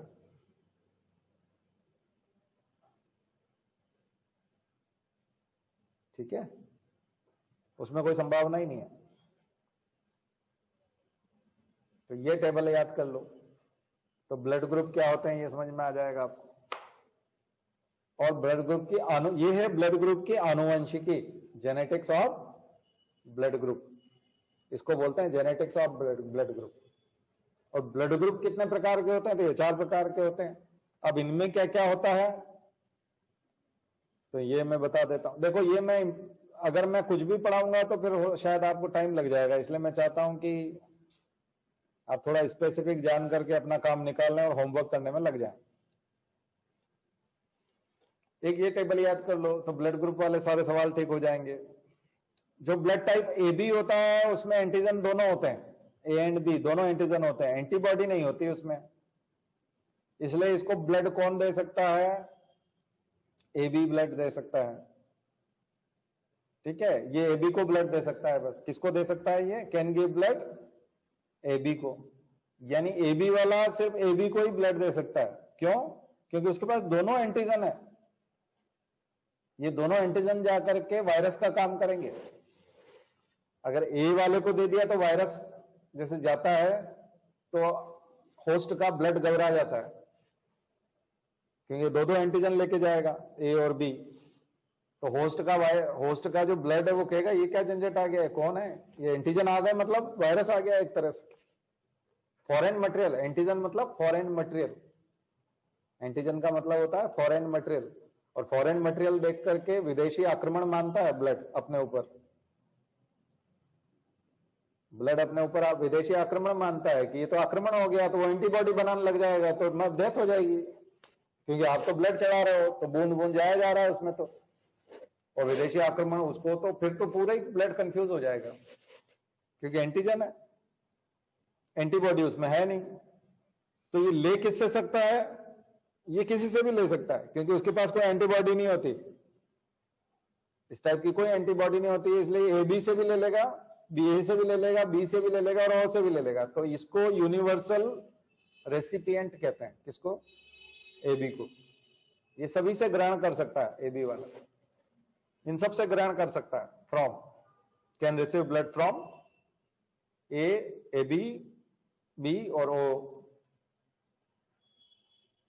O वाले के साथ क्या प्रॉब्लम है, इसमें एंटीजन नहीं है। एंटीजन नहीं होने से इसके किसी को भी दे दे, सबको दे सकता है, इसलिए इसको यूनिवर्सल डोनर कहते हैं, क्योंकि ये तो एंटीजन लेके जाता ही नहीं है ना। एंटीजन लेके जाता ही नहीं तो कोई इसको विदेशी नहीं मानता, कोई फॉरेन मटेरियल मानता ही नहीं है, क्योंकि एंटीजन ही फॉरेन मटेरियल है। अब आज आपको क्लियर भी हो जाएगा। तो यूनिवर्सल डोनर कहलाता है ओ। क्यों? क्योंकि ये सभी को दे सकता है, लेकिन ग्रहण नहीं कर सकता सबसे, क्योंकि सबके पास एंटीजन है कुछ न कुछ। सबके पास, ए के अलावा सबके पास एंटीजन है, और इसके पास तो एंटीबॉडी है नहीं। एंटीबॉडी है तो ए एंड बी एंटीबॉडी है, तो ये ए एंड बी एंटीबॉडी जो है फिर इसका विरोध करेगी एंटीजन का, तो ये परेशान हो जाएगा। तो ये केवल ओ से ले सकता है। ये किससे रिसीव कर सकता है? ओ से। ए वाला किसको दे सकता है? ए एंड ए बी को, और ले सकता है ए से और ओ से। बी वाला किसको दे सकता है? बी और ए बी को, और ले सकता है बी और ओ से। आ गया समझ? क्योंकि ए वाले में एंटीजन और एंटीबॉडी होती है बी, और एंटीजन होता है ए। एंटीजन के आधार पर इसका नामकरण है, जैसा एंटीजन होगा वैसा ही ब्लड ग्रुप होगा। तो मुझे लगता है अर्थ आपको सबके समझ में आ गया। जेनेटिक्स अलग चीज है, ब्लड ग्रुप्स का एंटीजन एंटीबॉडी अलग चीज, जेनेटिक्स बिल्कुल अलग चीज। यानी उसकी संतानें कौन सी किसकी होगी वो मैंने अभी आपको बताया था। तो ब्लड ग्रुप पे अच्छे से लिख सकते हो। किसने खोज की थी? Karl Landsteiner. RH antigen भी उन्होंने ही खोजा था। तो फिर यहीं पे एक रोग होता है एरिथ्रोब्लास्टोसिस फिटेलिस, बताया था आपको। जब मदर जो है वो नेगेटिव होगी और फादर या भी पॉजिटिव हो जाएगा, तो यानी ए पॉजिटिव मनुष्य की शादी बी नेगेटिव महिला से हो जाए तो पहले बच्चे की तो नॉर्मल डिलीवरी होगी, लेकिन सेकंड में डेथ होने की संभावना रहती है, हो ही जाती है लगभग। और मदर की भी डेथ होने की संभावना है यदि गर्भ में मृत्यु हो गई तो, क्योंकि तब तक वो एंटीबॉडी बना देगी। ठीक है, इसी को एरिथ्रोब्लास्टोसिस फिटेलिस कहते हैं। तो ये भी पूछा जा सकता है।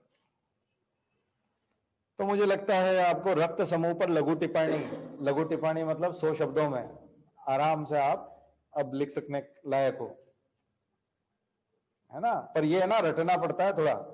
ये अभी तो अच्छा लगता है थोड़ी देर, शाम तक फिर थोड़ा कंफ्यूजन आता है और सप्ताह भर बाद भूल जाते हैं। इसको रटना पड़ता है। अपने हाथ से इस टेबल को बना के देखो जाके आज, दोनों, जेनेटिक्स वाली भी और ये भी। इसी में आपको मेंडल के प्रयोग और आनुवंशिकी के सिद्धांतों का 15 नंबर का प्रश्न आया था। देखो, मेंडल के प्रयोग बताए थे आपको, 3 प्रकार के प्रयोग मटर के पौधे पे, और ये आनुवंशिकी के सिद्धांत। 15 नंबर का प्रश्न है। 3 प्रयोग लिखोगे, एक एक के 5-5 नंबर मिल जाएंगे, और उनका अनुप्रयोग भी लिख दोगे। फिर एक प्रश्न ये है, कोशिका की संरचना का सचित्र वर्णन करते हुए इसके कार्य बताओ। इसका मतलब कोशिका का प्रश्न आता है, कोशिका से रिलेटेड प्रश्न आता है। कभी माइटोकॉन्ड्रिया पूछ लेगा, कभी कोशिका पूछ लेगा, कभी क्रोमोसोम पूछ लेगा। इसलिए मैंने आपको प्रश्न दिया था क्रोमोसोम वाला, दिया था आप टेस्ट में। हाँ, तो मुझे लगता है अच्छा खासा पेपर हमने देख लिया है। फिर भी एक और पेपर देख लें, 15 वाला भी। आ जाओ। यहां बायो कहां दिख रहा है आपको? ये मनुष्य में आनुवांशिक बीमारियां, हेरिडिटरी डिजीज इन मैन। अभी आपको डिजीज के टाइप्स बताए थे। मतलब डिजीज हर साल पूछ रहा है, हर साल आपसे डिजीज पूछी जा रही है, तो इसलिए मैंने यहीं से शुरुआत की आज इंपॉर्टेंट क्वेश्चंस की। मनुष्य में आनुवांशिक बीमारियां, अल्ट्रासोनोग्राफी नीचे होती है, अल्ट्रासोनोग्राफी आप देखते हो, बच्चे का पता लगा लेते हैं उसमें। इसमें बायो कम पूछा था 2015 में। ये जैविक तंत्र में potassium ion, sodium ion, sodium potassium pump कहलाता है बायोलॉजिकल सिस्टम में। ये किसमें होता है? नर्व सेल में, मसल सेल्स में होता है। सूचनाओं को पहुंचाने के लिए, कम्युनिकेशन के लिए कोशिकाएं सोडियम आयन और पोटेशियम आयन के माध्यम से इंफॉर्मेशन को एक जगह से दूसरी जगह पहुंचाते हैं। न्यूरॉन्स, नर्व कंडक्शन, तंत्रिका वाहन। प्रोकैरियोटिक यूकैरियोटिक कोशिकाओं में डिफरेंस बताना है, एक तरह से आपको संक्षेप में बताना। यह आपको बताया था मैंने। ओजोन परत, और यहां पर पर्यावरण संरक्षण में धारणीय विकास यानी सस्टेनेबल डेवलपमेंट। तो बायो यहां पे कम था, लेकिन कभी भी ज्यादा आ सकता है, कुछ कह नहीं सकते। कभी भी अचानक से एकदम ज्यादा आ सकता है। चलिए, एक पेपर मैं लेके आया हूं, वो भी आप देख लीजिए, 2014 का। आपके पास नहीं है तो ग्रुप में डाल देंगे हम इसको।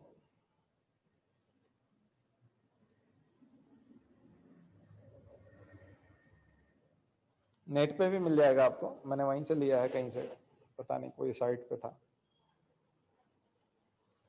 आइए 2014 वाला भी दिखा देते हैं आपको।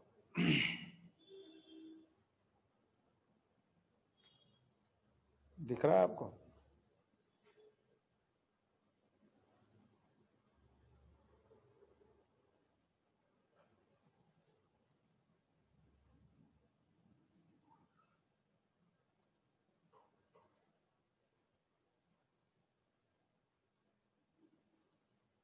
ये देखिए,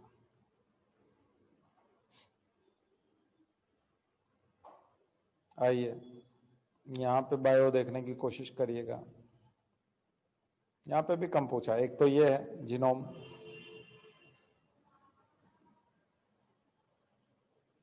जीनोम पूछा, ह्यूमन जीनोम प्रोजेक्ट यहां लिख दीजिएगा थोड़ा सा जीनोम के बारे में। डीएनए फिंगरप्रिंटिंग पूछा है, तो इसने बायो के नाम पे जेनेटिक्स ज्यादा पूछी है। सीएसआईआर के उद्देश्य पूछे, पर्यावरण संरक्षण, ये है जो आपका प्रीलिम्स का प्रश्न था इस बार। जंतुओं और पौधों की कोशिका संरचना के बारे में संक्षिप्त में लिखिए। एनिमल और प्लांट सेल के बारे में लिखना है। 2014 से ही नया पैटर्न आया था ये, तब से लेकर के अभी तक के सारे पेपर हो जाएंगे, क्योंकि 13 और 12 में तो उधर वो पुराना पैटर्न पे एग्जाम हुई थी, है ना, जो दो ऑप्शनल होते थे और जीएस 2 होते थे। नया पैटर्न के बाद के मैंने सारे पेपर आपको बता दिए हैं, तो यहां आपको इन सवालों में कोई दिक्कत नहीं आना चाहिए। तो भारत में विज्ञान तकनीकी क्षेत्र का तो कभी भी बायो ज्यादा पूछी जा सकती है, उसका कुछ नहीं कर सकते, कभी भी पूछा जा सकता है। ये आ गया एक 15 नंबर का प्रश्न। जैव विविधता क्या है, इसके महत्व को समझाइए, इसके विलुप्त होने के कारण और संरक्षण के उपाय। इसमें बहुत अच्छे नंबर ला सकते हैं आप। जैव विविधता क्या है, प्लांट बायोडाइवर्सिटी, एनिमल बायोडाइवर्सिटी बता रखी ना, पूरी सब लिख दो जरा जल्दी से, एक पेज में लिख दोगे तो हो जाएगा। महत्व आपका समझ में आ ही जाएगा, क्यों महत्व है। विलुप्त होने के कारण समझ में आ जाएंगे, डिफॉरेस्टेशन और प्रदूषण और शिकार और अंधाधुंध वनों की कटाई और ये सब, औद्योगिकरण, शहरीकरण, ये सब कारण हो जाएंगे। और संरक्षण के उपाय, in situ conservation and ex situ conservation, तो वही नेशनल पार्क, बायोडाइवर्सिटी और बायोस्फीयर रिजर्व और रामसर साइट्स और सेंचुरीज और वो के सारे आ जाएंगे। फिर इधर चिड़ियाघर बनाना, ये रिसर्च करना, जीन बैंक बनाना, ये सब in situ, in ex situ conservation में आ जाएंगे। तो कंजर्वेशन के दो टाइप है, in situ and ex situ. एक को उसी स्थिति में रखना और एक को बाहर ला करके करना। तो ये आप जब पूरा लिख दोगे तो 15 नंबर दे रहा है आपको ये। आगे समझिए। तो ये चाहे मैं आपको एमपीपीएससी मेंस वालों को बता रहा हूं, लेकिन ये सब यूपीएस, अब बताओ यूपीएससी प्री में इसमें से क्या नहीं आ सकता? कुछ भी आ सकता है। तो सिलेबस अलग कहाँ हुआ? कई लोग बोलते हैं यूपीएससी अलग है और एमपीपीएससी अलग है। कहाँ अलग है? कौन सा ऐसा सवाल है इसमें? ये बताओ जो केवल एमपी वालों को ही पढ़ना चाहिए और यूपीएससी वालों को नहीं पढ़ना चाहिए। अभी जितने आपको बताया, आज मैंने जितना भी डिस्कस किया, इसमें कुछ है? एक भी है ऐसा कोई जो यूपीएससी वाले को देखना ही नहीं चाहिए? नहीं आ सकता यूपीएससी, आया हुआ है, सबसे आया हुआ है। सबसे आया हुआ है। तो एमपीपीएससी वालों को क्यों नहीं पढ़ना चाहिए यूपीएससी वाली चीज? ये सारी आपको आर्टिकल में नहीं बताई ये सब चीजें। तो कौन लोग हैं, कहां से आते हैं, कौन है ये जो ये बताते हैं कि ये इसको नहीं पढ़ना चाहिए, इसकी तैयारी ये कहाँ है? मेरे को मिल जाए तो मैं उनको तबीयत से समझाऊं उनको, पर उनको अलग तरीके से समझाना पड़ेगा, आपको आपके जैसे नहीं समझाना ऐसे नहीं, उनकी धुनाई होगी बहुत जबरदस्त, वो उगलेंगे फिर बाद में कि हाँ वाकई में। जो जितना ज्यादा जान जाएगा ना, जानते जानते जब वो आगे निकल जाएगा तो उसके लिए सब चीजें समान हो जाती हैं। और जिसने जानना शुरू किया है उसको सब कंफ्यूजिंग लगेगा, उसको लगेगा क्या दुनिया है, ये क्या है, ये क्या है, ये क्या है, ये क्या है, क्योंकि तो कुछ जानता ही नहीं है, उसको कुछ समझ में नहीं आएगा। अभी वो जानने लग जाएगा तो उसको लगेगा वहां तो कुछ भी आ सकता है ना, इतना बड़ा साइंस है। आदमी 9वीं से लेकर 12वीं तक साइंस पढ़ता है, उसके बाद कॉलेज करता है बीएससी। ये एमएससी वालों को भी आप बताओगे तो वो भी चक्कर गिन्नी बन जाएंगे सारे। जिसने फिजिक्स में, एक आदमी से फिजिक्स में एमएससी करा लो, एक से केमिस्ट्री में करा लो, एक से जूलॉजी में करा लो, एक से बॉटनी में करा लो, और ये सारे सवाल उसको बताओ। और एक 9वीं से 12वीं तक साइंस करा लो, उसको ये सवाल बताओ, एक ही बात है, एक ही चीज है। कोई फर्क पड़ेगा योग्यता का? बहुत ज्यादा कुछ नहीं पड़ेगा। यानी ये क्या है, ये वैरायटी है, ये डाइवर्सिटी है। तो आपको डाइवर्सिटी में जीना आना चाहिए। यानी केमिस्ट्री से परहेज नहीं होना चाहिए, इन्वायरमेंट से परहेज नहीं होना चाहिए, जूलॉजी पढ़ने से परहेज नहीं होना चाहिए, प्लांट्स पढ़ने से परहेज नहीं होना चाहिए। सब कुछ आपको अपना लगना चाहिए। जैसे ही आप डाइवर्स वो करते हो कि नहीं ये इनका है, ये उसका है, ये वो पढ़ेगा, ये मैं क्यों पढ़ूं, तो जवाब ही नहीं दे पाओगे। चाहे किसी को कितना विद्वान बनवा लो वो, और जो 9वीं से 12वीं तक बहुत अच्छे से एनसीईआरटी पढ़ जाएगा, वो जवाब दे जाएगा, इसका सबका जवाब दे देगा। और आप 4 तरह का एमएससी बिठा दो, वो कॉम्प्लिकेटेड बना देगा इसको। वो कहेगा ये तो उससे पूछा है, ये तो उससे पूछा है, उससे कहीं से नहीं पूछा, 9वीं से 12वीं की एनसीईआरटी है।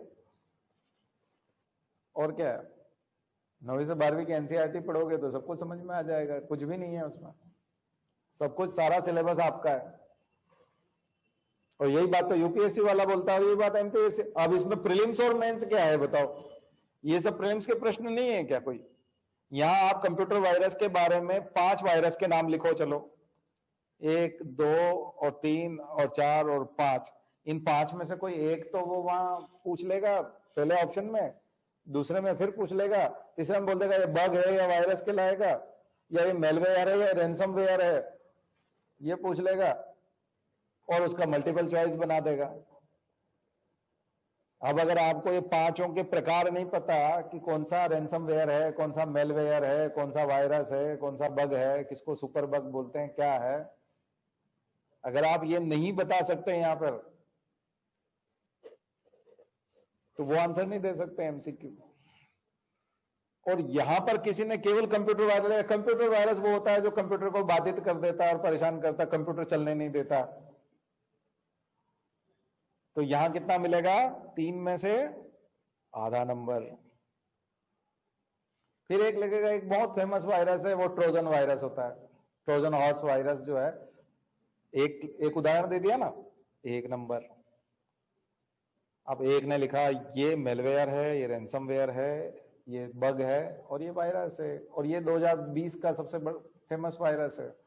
ऐसे 4 बातें लिख दी, ये बंदा लाएगा 3 में से 3 नंबर, और ये हो गया यूपीएससी के लायक आदमी। क्योंकि यूपीएससी में मल्टीपल चॉइस पूछता है, तब वो बहुत अच्छे से उसका जवाब दे देता है, तो उसका प्री मेंस सब इंटरव्यू सब निकल जाता है यूपीएससी में। और ये यहाँ डिप्टी कलेक्टर बनेगा क्योंकि यहाँ इसको मिलेंगे 3 नंबर।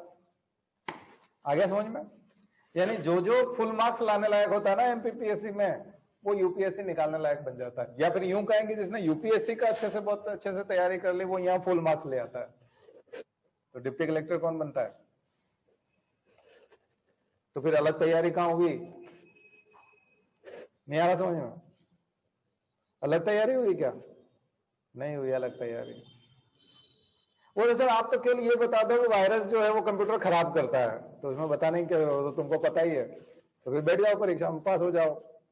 प्री निकलेगा, यहां आधा मिलेगा, और जिसने यूपीएससी की तैयारी की है उसको 3 नंबर मिलेंगे। मुझे लगता है अब तो क्लियर ही हो गया होगा अंतर। क्यों भाई, अंतर समझ में आ गया कि नहीं आ गया? देखो, मध्य प्रदेश की नदियां, यूपीएससी वाला जब तैयारी करता है तो वो कम से कम 8 सहायक नदियों के नाम लिखता है, और वो ये भी लिखता है कि ये इधर से मिलती है और ये बाईं तरफ से मिलती है और ये दाईं तरफ से मिलती है, इस तरह से लिखता है। और एमपीपीएससी की तैयारी करने वाला सीधी नदी लिखता है और छुट्टी लंबाई, और ये यहां निकलती है और वहां जाके गिर जाती है। और यूपीएससी वाला किस तरह से लिखता है, ये नदी यहां से निकलती, ये निकलती, इसके किनारे ये नगर है, यूं है, और ये बाईं तरफ से इतनी नदियां मिलती हैं, उनके नाम ये हैं, दाईं तरफ से ये मिलती हैं, इनके नाम ये हैं, इस नदी के मिलने के साथ इस नदी का नाम ये हो जाता है फलाना। तो ये जो एक्स्ट्रा इंफॉर्मेशन है ये आपको यूपीएससी ले जाती है, और ये एक्स्ट्रा इंफॉर्मेशन आपको डिप्टी कलेक्टर बनाती है, टॉप 10 में ले जाती है। आया समझ में? बाकी तो सब बराबर ही है। तो कोई भी एमपीपीएससी को फोकस करके सामान्य इंफॉर्मेशन से डिप्टी कलेक्टर नहीं बन सकता, वो एक्स्ट्रा इंफॉर्मेशन से बनेगा। डिप्टी कलेक्टर कब बनोगे? एक्स्ट्रा इंफॉर्मेशन देके, और एक्स्ट्रा इंफॉर्मेशन कहां से आती है? यूपीएससी की पढ़ाई से आती है। तो लूसेंट जो होती है वो किताब, वो सिंपल इंफॉर्मेशन है, और हमारे जो नोट्स हैं वो एक्स्ट्रा इंफॉर्मेशन है। आप लूसेंट में खुश इसलिए होते हो क्योंकि वो कंफर्ट जोन है, क्योंकि वो सीधा सीधा बता देता है फतेहपुर सीकरी का निर्माण जो है वो अकबर ने कराया था। बस ये बात जैसे ही आपको पता चलती है और किताब में छपी हुई लाइन दिखती है तो आपको लगता है ये मुझे पता है, और यही बात किताब में लिखी हुई, मतलब पढ़ाई हो गई, अब नाचने लगते हैं। अब फतेहपुर सीकरी में और क्या क्या है, कौन कौन से सन में बना था, और किसके बनाने का क्या कारण था, और ये किसके लिए था, और उद्देश्य क्या था। जब ये बात आती तो चक्कर गिननी बनता है आदमी, और वो सोचता है अच्छा ये भी लफड़ा है, तो सोचता नहीं मुझे एमपीपीएससी करना है, मुझे यूपीएससी नहीं करना।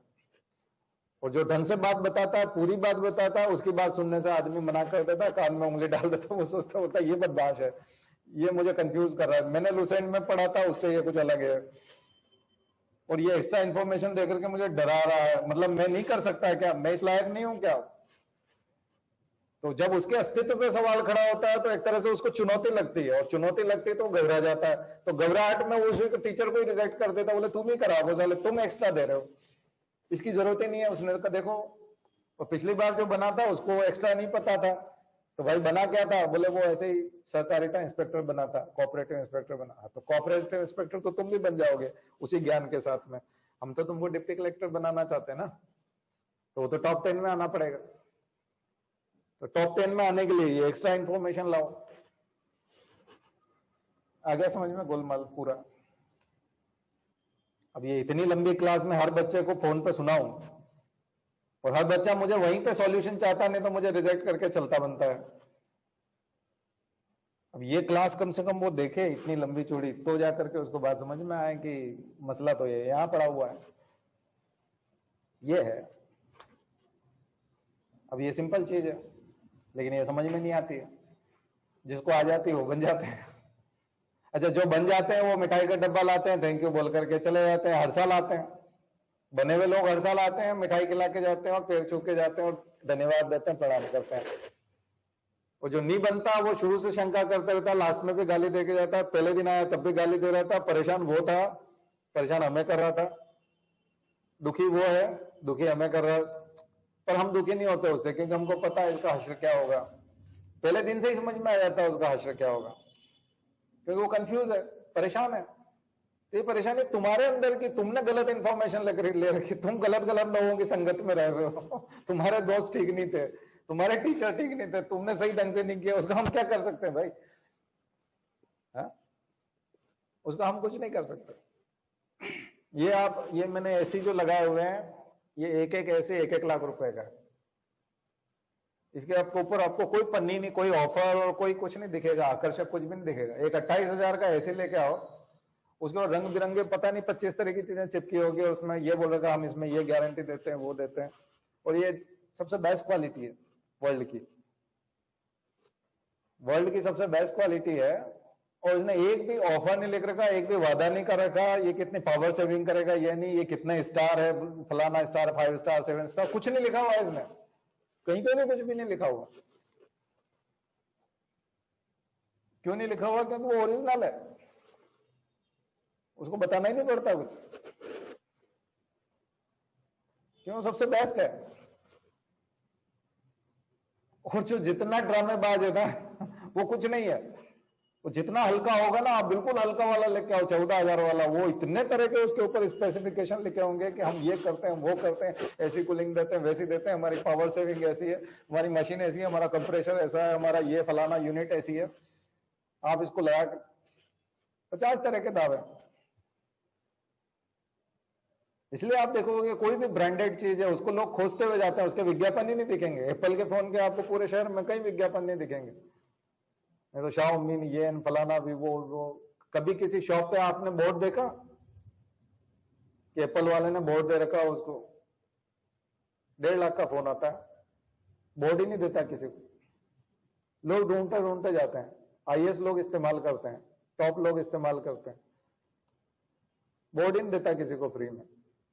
और ये सब यहां जाओगे, यहाँ ओप्पो का बोर्ड है, वीवो का बोर्ड है, ये सब दुकान वालों को फ्री में दे रखे हैं उसने, क्योंकि उस पर मार्जिन है, वो बेवकूफ बना रहा है, उसका कोई मतलब नहीं है, लोकल फोन है, कभी भी खराब हो जाता है। 25 तरह के बोर्ड बांटता फिरता है। अब लोग समझ नहीं पाते उस चीज को, लेकिन जो जानते हैं वो जानते हैं। इसलिए चीजों को समझने की कोशिश करो। हम जो आपको बता रहे हैं वो अनुभवों के आधार पर बता रहे हैं, तथ्यों के आधार पर बता रहे हैं, इसके आधार पर बता रहे हैं। अब ये कार्बन फुटप्रिंट्स है, कार्बन फुटप्रिंट्स के ऊपर अगर आप साधारण प्रश्न लिख के आ जाओगे, आपको कौन देगा नंबर? यहां पर आधा नंबर मिलेगा आपको। नैनो रोबोट्स के जब तक आप 4-5 उदाहरण नहीं दे दोगे, 1-2 एप्लीकेशन नहीं दे दोगे, 3 नंबर नहीं मिलेंगे। तो जो 3 नंबर लाने लायक है ना यहाँ पर, वो यूपीएससी का प्री भी निकालने लायक है, क्योंकि वो एमसीक्यू भी कर लेगा वहां का, प्रीलिम्स का, और मेंस में भी लिख देगा, और वही लिख पाएगा जो यहाँ 3 नंबर ला पाएगा। अगर आप यूपीएससी का प्री पास नहीं कर सकते तो यहाँ 3 नंबर लायक बन ही नहीं सकते, क्योंकि आप करोगे एमपीपीएससी को फोकस, और एमपीपीएससी को फोकस करने का मतलब है अपने ज्ञान को कम रखना, उसके आयाम कम रखना, उसकी जानकारी साधारण बनाए रखना, स्पेसिफिक नहीं होने देना, नहीं तो यूपीएससी हो जाओगे। जैसे ही स्पेसिफिक में जाओगे यूपीएससी हो जाओगे।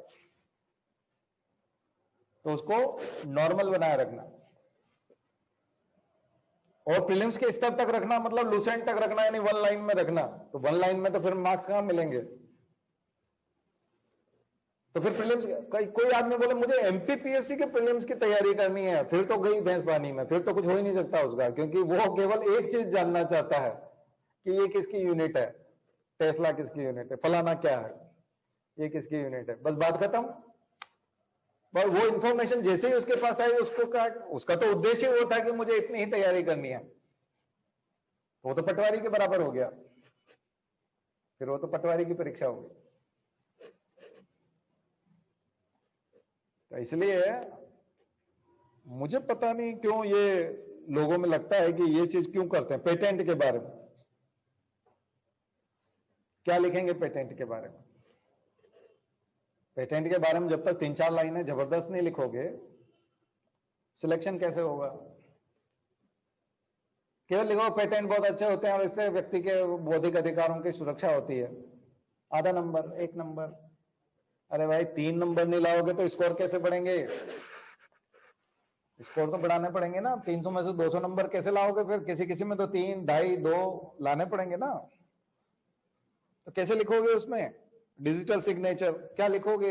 एग्जाम्पल, हर चीज में आपको एग्जाम्पल ठोकने हैं, हर चीज में इजाद होने की डेट लिखनी है, हर चीज में जो अधिनियम बना है उसका ईयर लिखना है, हर चीज में लोकेशन लिखनी है, कहां से जुड़ा हुआ है, जिस व्यक्ति का नाम उससे जुड़ा हुआ है उस व्यक्ति का नाम लिखना है।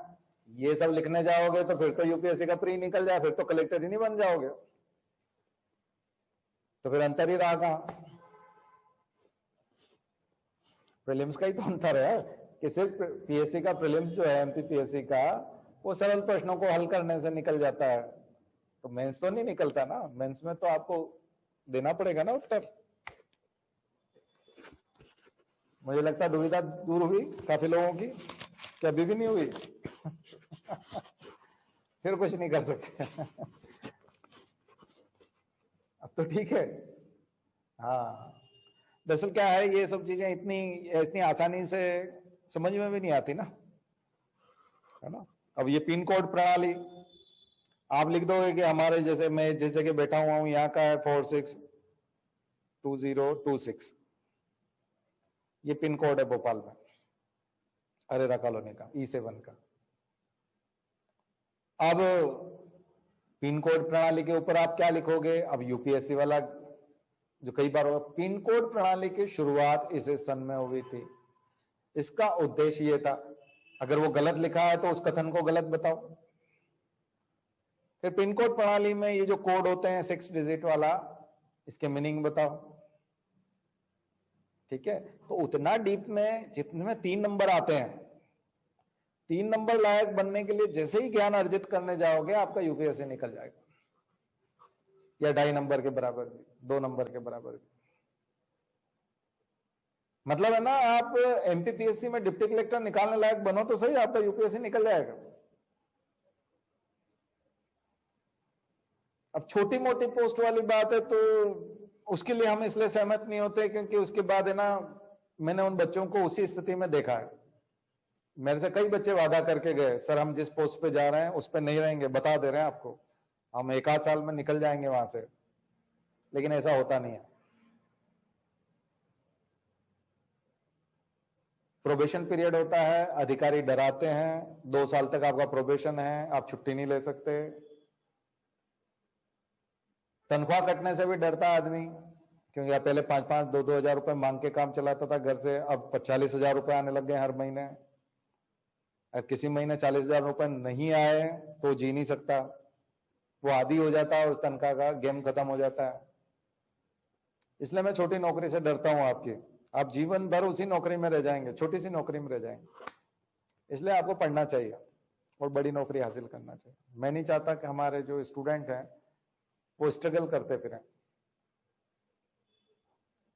वो स्ट्रगल करते हैं पूरी जिंदगी, फिर स्ट्रगल करते हैं और वो उसी मेहनत में बड़ा कर सकते हैं, लेकिन बड़ा करते नहीं है जबकि हम करवाना चाहते हैं। तो छोटी नौकरी जरूर लग जाएगी, हल्की फुल्की तैयारी करोगे तो कोऑपरेटिव इंस्पेक्टर बन जाओगे, वही परियोजना अधिकारी बन जाओगे, नायब तहसीलदार बन जाओगे, स्ट्रगल करते रहोगे, बहुत बुरी हालत रहेगी। आप कहोगे कुछ नहीं तो कुछ तो भला, लेकिन ऐसा नहीं है भैया, नौकरी सबकी लगती है, आपकी भी लगेगी, पर थोड़ा सा पेशेंस रख के अच्छी तैयारी कर लो। एसिड रेन, जीनोम के बारे में जब तक ढंग से नहीं लिखोगे मार्क्स कहां से आएंगे? ठीक है, तो ये इसलिए बताया जा रहा है आपको कि थोड़ी पढ़ाई जो है ठीक ठाक कर लो। तो ये 2014 का पेपर बताया और ये खास करके ये प्रश्न बताया मैंने आपको, 15 नंबर का ये चुनोगे तो बहुत हमने अच्छी तैयारी कराई है इसकी।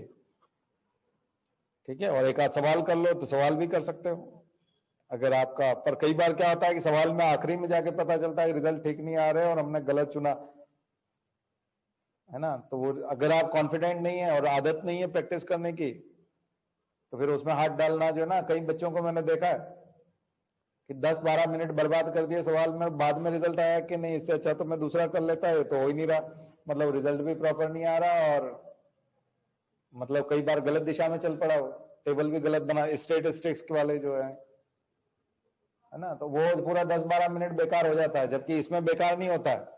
इस टाइप की ऊर्जा उत्पादन की नई उभरती हुई प्रौद्योगिकियों में 10 मिनट बर्बाद करने से कुछ भी बेकार नहीं जाएगा, क्योंकि इसमें कहीं गलत जाने की संभावना नहीं रहती, उसमें एग्जैक्ट है। फिर आपका आना चाहिए वो सवाल आपको समझ में आ गया पूरा, तो वो करने से पूरे मार्क्स मिलेंगे, ये बात भी सही है, 15 में से 15 मिल जाएंगे, लेकिन सवाल ठीक होना चाहिए।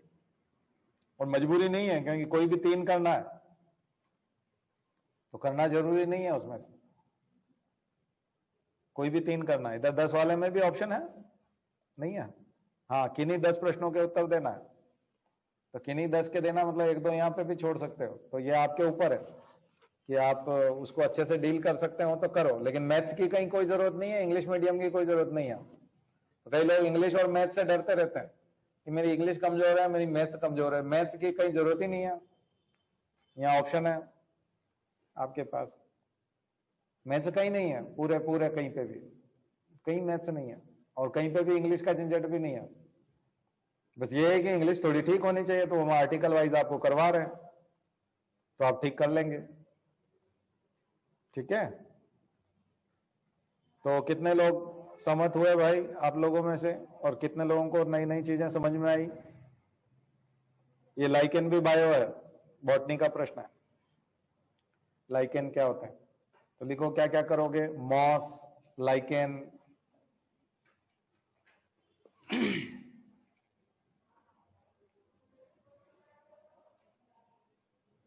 Pteridophyte, fern, moss, fern, lichen, pteridophytes, bryophytes, इन सब के बारे में लिख के आओ, कभी भी प्रश्न आ सकता है।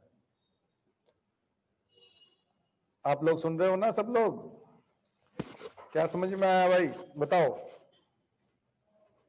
एग्जाम के बारे में कुछ समझ में आया कि नहीं? और बायो भी जो हम पढ़ रहे हैं अभी, गुड, अच्छा। तो जिन लोगों के कंफ्यूजन है वो थोड़े बहुत दूर हुए होंगे डेफिनेटली। चलिए, तो इसका मतलब है कि अब जो हम लोगों को पढ़ना है, एक तो कोशिका के बारे में पढ़ना है, और एक एंडोक्राइन सिस्टम के बारे में थोड़ा ठीक ठीक पढ़ना है, और कुछ बीमारियों के बारे में और पढ़ लेंगे। ठीक है, तो फिर हमारा सिलेबस लगभग लगभग बायो का। फिर आप टेस्ट में देखिए, बाकी तो बहुत लंबा चौड़ा है। मैंने आपको 11th की बायोलॉजी पढ़ने के लिए कहा है, 11th की बायोलॉजी खरीद लीजिए, पढ़िए। 12th की भी पढ़िए, 11th 12th की बायो पढ़िए, ये आपके होमवर्क में है। क्योंकि देखो, यहाँ तो मैं पूरे साल भर भी पढ़ाऊंगा ना, मैं तो जोलॉजी का टीचर रहा हूँ, प्रोफेसर रहा हूँ, तो मुझे बहुत अच्छे से आती है, तो मैं तो बहुत डीप में पढ़ाता जाऊंगा, मुझे कोई दिक्कत नहीं है। लेकिन उससे आपको कोई बहुत ज्यादा फायदा नहीं होगा। ठीक है, थोड़ा सा आप करिए, थोड़ा हम करें, जल्दी खत्म हो जाएगा। एक आध सप्ताह और पढ़ेंगे, फिर साइंस टेक्नोलॉजी में चलेंगे हम लोग। एक आध सप्ताह साइंस टेक्नोलॉजी लेंगे, और टेस्ट जो आपके सैटरडे संडे के होंगे वो इस बार जनरल साइंस के हैं, ये इसी के टेस्ट हैं, इसी के एक्सप्लेनेशन पढ़ेंगे आप, तो वो आपका मेंस की तैयारी हो जाएगी। देखो, टेस्ट में जरूर बैठना, मेंस में देने वाले भी प्री के टेस्ट में जरूर बैठना। उससे क्या होगा कि उस टेस्ट को देने से हम एक्सप्लेनेशन देते हैं आपको, उसका विस्तार से व्याख्या सहित उत्तर। तो आप भले ही प्रीलिम्स के उसमें 25 नंबर लाओ, 25 क्वेश्चन ठीक करो 100 में से, कोई जरूरत नहीं है कि उसमें 50-60 पहुंचो। आप एक्सप्लेनेशन पढ़ो, उससे क्या फायदा होगा? ये सवाल कर पाओगे आप, इनको अच्छे से डील कर पाओगे, इन सवालों को बहुत अच्छे से डील कर पाओगे। ठीक है, हाँ, चलो। तो कोई यूपीएससी नहीं है, कोई एमपीपीएससी नहीं है, ठीक है, और कोई प्रीलिम्स नहीं है, और कोई मेंस नहीं है, कोई इंटरव्यू नहीं है, सब एक ही माया है। बस लगातार ज्ञान अर्जित करना है, और लिखना आना चाहिए। ज्ञान अर्जित करते रहो, और जो भी अर्जित किया है उसको लिखो, लिखो खूब, लिखना आना चाहिए। लिख नहीं पाओ तो फिर कोई मतलब नहीं है। यानी वही राशन पानी खरीदो खूब, और बनाओ, खाना बनाओ, तरह तरह का खाना बनाओ। तो किचन में भी घुसे रहो। आप किचन में नहीं जाना है, बार बार जाते हो किराने की दुकान पे, लिस्ट लेके सामान भर के घर पे लाके रख देते हो। फिर जब फुर्सत मिलती है, जब जाते हो, फिर किचन वहां पहुंच जाते हो, किराने पे सामान लेके फिर घर पे रख देते हो। अरे बनाओगे कब? बनाते हैं तो समस्या आती है कि क्या लाना था और क्या नहीं लाना था, और कौन सा ज्यादा ले आया और कौन सा बिल्कुल ही नहीं लाना था, और कौन सा तो हमारे बाहर मिल जाता है, और कौन सा हमारे घर में ही होता है जिसको लाना नहीं पड़ता है। ये सब तो आपको वहां पता चलता है ना, जब आप किचन में घुसते हो और बनाते हो, तो समझ में आता है। तो आप जो बार बार किताबें खरीदते हो और पढ़ते हो, और नोट्स मांगते रहते हो, नोट्स पढ़ते रहते हो, पीडीएफ मांगते हो, पीडीएफ पढ़ते हो, ये सब बाजार जाना, और ये है घर पे सामान ला के रख देना, बस इससे ज्यादा और कुछ नहीं है। परीक्षा में होगा, वो आपसे कहेगा ये बना के बताओ, इस बात की परीक्षा है। तब कहोगे नहीं, वो आप कहो तो सामान ले आए। सामान नहीं लाना, बना के बताना, और हमको सामान लाना होता है। यही तो प्रॉब्लम है। जब देखो तो थैला उठा के भागते हो, यानी किताब लेके बैठ जाते हो। अरे लिखो भी तो सही, चैलेंज, वो चैलेंज है, उसमें पोल पट्टी सामने आती है, उसमें उसी दिन पता चल जाता है कि आपको कुछ नहीं आता। जैसे ही आप लिखने बैठते हो औकात पता चलती है कि आता कुछ नहीं है, तो आदमी सोचता ढको ढको ढको इसको, चलो फिर थैला लेके भागो मतलब किताब लेके बैठ जाते हैं। तो किताब लेके बैठने में बहुत मजा आता है। अरे किताब तब लेके बैठो कि जब आप किचन में घुसे हो तो रोटी बनाने बैठे और आटा ही नहीं है, तो जाके लाओ ना आटा, फिर रोटी बनाने लगना, आटा आ जाए। आई बात समझ?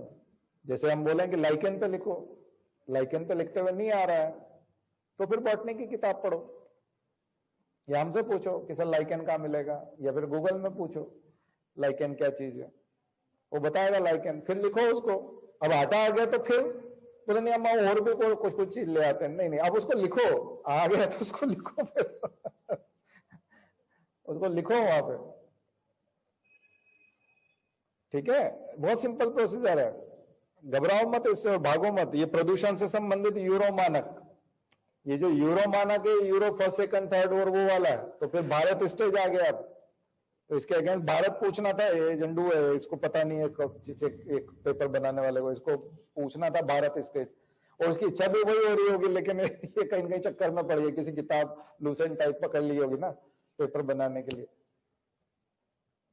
मतलब है ना, आप प्रश्न देख करके भी अंदाजा लगा सकते हैं कि इस प्रश्न पूछने वाले के मन में क्या था। ये होता है, ठीक है। जैसे आपके पिताजी आपसे पूछें कि वो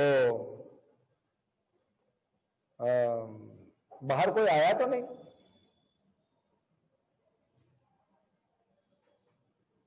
तो आप कह दोगे कि इन्होंने तो कुछ पूछा ही नहीं, मतलब मैंने बता दिया हाँ कोई नहीं आया, यहीं बैठे बैठे, तो यहां तो वो भी बैठे हुए थे। तो अगर आपने प्रश्न की मंशा यही समझी जैसा प्रश्न पूछा गया है, तो इसका मतलब आपको बात समझ में आई नहीं है। पिताजी जब पूछ रहे हैं बाहर कोई आया तो नहीं, इसका मतलब है कि आप बाहर जाके देखो कोई है तो नहीं। बोले उन्होंने कब कहा कि बाहर जाके देख के आओ, बताओ मुझे, और वापस बताओ भी कि कोई है कि नहीं। ये कहां बोला उन्होंने बोला बाहर कोई आया तो नहीं, तो मैंने कहा नहीं तो तुम भी तो यहीं बैठे हुए थे, वो भी यहीं बैठे हुए थे, तो उनको भी पता है। आपकी ज्ञानेंद्रियां भी यहां है, उनकी ज्ञानेंद्रियां भी यहां है, तो दोनों को ज्ञान क्या हुआ, शंका उनको होगी, प्रश्न दागा गया। तो प्रश्न का उत्तर क्या है, उठो और बाहर जाओ और देखो। देखने के बाद आपकी ज्ञानेंद्रियों को पता चलेगा कि नहीं कोई नहीं है, तो वो आकर के सूचना इधर दो। अब आया समझ में? तो प्रश्न की मंशा समझा करो। पूछ रहा है प्रदर्शन से संबंधित यूरो मानक, लेकिन लिखना है आपको भारत स्टेज है। यूरो मानक सामने लिखना है और उसके अकॉर्डिंग भारत स्टेज लिखना है। ये बात यूपीएससी की तैयारी में समझ में आती है, तो फिर वो आज्ञाकारी और एक अच्छा बच्चा माना जाता है, और फिर उसको संपत्ति देके जाते हैं पिताजी ठीक है, उसके नाम वसीयत लिखी जाती है और बोलते हैं हाँ यूरो मानक पूछे इन्होंने, मैंने यूरो मानक लिख दिया, नंबर आ जाए, नहीं आएंगे, नंबर ही नहीं आएंगे। आप कहोगे नहीं मैंने लिख दिए थे उसमें, अरे नहीं आएंगे ना भाई, मैं बता रहा हूं नहीं आएंगे। आप उसकी मंशा नहीं समझ पाए। वो मंशा तब समझ में आती है जब यूपीएससी का ज्ञानेंद्रियां विकसित होती है, मंशा उसमें समझ में आती है। क्यों? क्योंकि यूरो मानक क्यों पूछे जा रहे हैं, प्रदूषण कम करने के लिए। तो क्या भारत में यूरो मानक चलते हैं? बोले नहीं चलते। तो फिर भारत में क्यों पूछे जा रहे हैं? क्योंकि भारत स्टेज पूछ रहा है। अब आ रहा समझ में? यहां क्यों पूछ रहा है? भारत स्टेज। आपके यहां अखबार में खबर आएगी, दैनिक भास्कर में, कि ये गाड़ियां बहुत सारी बनी हुई हैं, तो यूरो के हिसाब से बनी हुई हैं कि भारत के हिसाब से बनी हुई है? भारत के हिसाब से बनी। तो यहाँ जाओ और सर्च करो इसको। मुझे लगता है मैं ऐसे पेपर देख के आपको ज्यादा अच्छे से बता पाता हूँ, और इसी से आप खुश रहते हो। यही आपका पैटर्न है जिंदा रहने का। मैं कुछ नहीं कर सकता इसका सब लोगों को यही आदत है लोकल वाली, तो अब हम क्या करें भाई, कुछ हम भी तो नहीं कर सकते। चलो भाई, ये है भारत स्टेज। अभी क्या चल रहा है? Emission standards. ये है एमिशन स्टैंडर्ड्स। भारत स्टेज के पेट्रोलियम डिस्टिलेशन व्हीकल के लिए भारत स्टेज 6 में ये है ना, बी भारत स्टेज 6 और भारत स्टेज 4 में अंतर बता रखा है। इसमें 80 mg वो चलता है नाइट्रोजन ऑक्साइड का, इसमें 60 mg चलता है लिमिट। इसमें पार्टिकुलेट मैटर 4.5 mg पर किलोमीटर इसमें नहीं थे। इसमें डीजल में नाइट्रोजन ऑक्साइड 80 mg, इसमें 250 mg था, यानी मिलीग्राम 250 mg भी छोड़ रहा है अगर नाइट्रोजन ऑक्साइड, तो भी वो भारत स्टेज 4 में स्वीकृत माना जाता था उसको कि हाँ इतना चलेगा। लेकिन यहां आकर के वो 80 mg हो जाता है, 250 का 80 mg, और पार्टिकुलेट मैटर यहाँ 25 mg थे। तो जिस गाड़ी के पीछे BS6 लिखा हो, नीचे एक स्टिकर लगा रहता है गाड़ियों के नीचे, BS6 लिखा हो, इसका मतलब वो बहुत कम पार्टिकुलेट मैटर छोड़ रही है। इसका मतलब फिर वो जो PM 2.5 और PM 10 और वो जो होते हैं, वैसे प्रदूषण कम होंगे। लेकिन हमारे यहाँ तो 20 साल पुराना व्हीकल भी चल रहा है जिसके पीछे कुछ भी नहीं लिखा हुआ है, नंबर तक नहीं लिखा हुआ है, वो भी मिट गया। तो वो तो कितना छोड़ रहा होगा, ये 25 mg के बजाय 2500 mg होगा उसका। ऐसा वाहन तो यहाँ से गुजरेगा ना, भी आप एक मिनट खड़े हो जाओ तो 10 वाहन ऐसे गुजर जाएंगे जिसमें 2500 mg होगा। ये तो आपका इतना बारीक पैमाना कोई मायने ही नहीं रखता, वैसे ही मायने नहीं रखता। और हाइड्रोकार्बन और नाइट्रोजन के ऑक्साइड 170 कर दिया 300 से लेके इसमें। इसका मतलब ये भारत स्टेज में सुधार होता जा रहा है। ठीक है, ये सवाल है वो जो सवाल है ना, वो ये है यहां जो पूछा गया था। यूरो मानक का पूछने का कोई मतलब नहीं है, वो पता नहीं कौन बाबा आदम के जमाने का प्रश्न पूछ रहा है, उससे नहीं। आपको ये टेबल बनानी है। ये यूरो 1 2000 में आया था हमारे यहां, ये तो यूरो 1 जो है इंडिया 2000 कहलाता था। यूरो 2 जो था वो भारत स्टेज 2 कहलाता है। यूरो 3 जो है वो भारत स्टेज 3 कहलाता है। यूरो 4 जो है वो 2017 में आ गया नेशन वाइड, ये भारत स्टेज 4 है। ये फिर स्किप कर दिया हमने 2017, मोदी जी जो है स्किप करने में माहिर है, तो ये स्किप किया 2017 में। फिर 2018 में आकर के यूरो 6 लाया डायरेक्ट, 5 वाला हमने छोड़ ही दिया और सीधा हम लेके आए भारत स्टेज 6। ये और ये एनसीआर में शुरू किया है 2019 में और 2020 में नेशन वाइड कर दिया, यानी पूरे देश में लागू कर दिया भारत 6। तो अब जो गाड़ियां आएंगी वो भारत 6 की आएंगी। अब जो गाड़ियां होंगी वो किसकी होंगी? भारत 6 की होंगी, और ये यूरो 6 के बराबर है। तो आपको वो जो सवाल है, मुझे लगता है वो सवाल अब समझ में आ गया होगा। कहां गया वो? यही था ना, ये प्रदूषण से संबंधित यूरो मानक। यूरो मानक नहीं है, वो सीधे भारत स्टेज ही है। तो उसको प्रश्न क्या पूछना था? दरअसल पूछना क्या चाहता है, बात समझ में आ गई? यूरो मानक नहीं पूछना चाहता, वो पूछना चाहता है भारत स्टेज 6। क्योंकि ये 2014 का पेपर है, तो 2014 में ये भारत स्टेज 4 चल रहा था, तो भारत स्टेज 4 पूछना चाहता है आपसे। अब ये अंडरस्टूड है, ये कहेंगे आप खुल के बताओ, इसको पूछना था तो खुल के पूछना था। ऐसा नहीं है, खुल के नहीं, मैंने अभी बताया था वो पिताजी क्या कहना चाह रहे हैं। तो जो बेटा उनकी बातों को समझेगा, विरासत तो उसको मिलेगी, तो नौकरी भी तो उसी को मिलती है। तो ये जो जैसे ही आप ये टेबल समझोगे और ये समझोगे ये कि 4 में और 6 में क्या अंतर है, ये यूपीएससी हो गया। आ गया समझ में? ये लेवल कहां आता है? यूपीएससी में आता है। तो किसको एमपीपीएससी वाले सिलेक्ट करेंगे? जो इतनी रामायण लिखेगा उसको सिलेक्ट करेंगे, या केवल यूरो वाला जो लिख के आ जाएगा उसको सिलेक्ट करेंगे? एमपीपीएससी वाले को अच्छा आदमी नहीं चाहिए क्या? उसको भी तो समझदार आदमी चाहिए, जो यूरो पूछने पे भारत स्टेज अपने आप समझ जाए। ऐसा ही आदमी चाहिए ना उसको, एमपीपीएससी वाले को, कि उसको हल्का चाहिए। जो यूरो बोला तो यूरो बताओ बस, ये भारत स्टेज कहां से लाए, कि वो डांटने लग जाएगा? नहीं डांटेगा। एक्स्ट्रा नॉलेज दोगे तो मार्क्स मिलेंगे, बल्कि उसकी भी बत्ती जलेगी कि लिखना पड़ता है। अभी तक 100 विद्यार्थियों ने कॉपी में नहीं लिखा और 101 नंबर पे ऐसी कॉपी आई, तो कॉपी चेक करने वाले को समझ में आ जाएगा अभी तक मैंने गलत चेक कर दी, मतलब सबको 2-2 नंबर गलत दे दी। वो सब तो आधे-आधे नंबर लाए कि थे, ये अब आया 3 नंबर लाए। तो उसके बाद से वो दुरुस्त करता है गलतियां। कभी कभी अच्छी कॉपी के बाद में कॉपी चेक करने वाला चेक करना सीखता है। ठीक है, तो जब दिल्ली में तैयारी करने वाले आईएएस के विद्यार्थी एमपीपीएससी का फॉर्म भरेंगे तो कॉपियां कैसी होंगी, अंदाजा लगाओ। और आप कहां बैठोगे उसमें, तो वो एक्स्ट्रा इंफॉर्मेशन दे रहे होंगे और आप नहीं दे रहे होगे, तो चेक करने वाले की भी तो बनेगी ना कुछ रेस्पॉन्सिबिलिटी। इसीलिए आप देखते हो कि लिस्ट में टॉप 100 में 80-90 बच्चे वही होते हैं जो यूपीएससी की तैयारी कर रहे थे। और यहाँ जो डिप्टी कलेक्टर बनते हैं वो यही एकेडमी से ही फिर आईएएस बन जाते हैं। उनका रिजल्ट ही आना होता है, बस वो इधर डिप्टी कलेक्टर बन जाते हैं, ट्रेनिंग में चले जाते हैं और तुरंत रिजल्ट आता है, ये तो आईएएस हो गए। मध्य प्रदेश कैडर के जितने भी आईएएस है ना, वो सब पहले डिप्टी कलेक्टर थे मध्य प्रदेश में। आ गया समझ में? सबने डिप्टी कलेक्टर निकाली थी, सब 1-1 साल 6-6 महीने डिप्टी कलेक्टर रहे, डीएसपी रहे।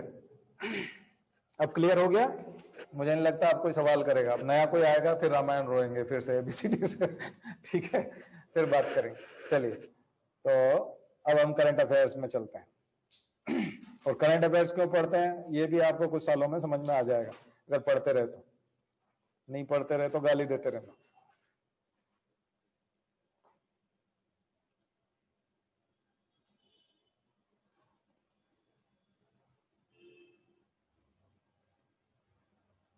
आइए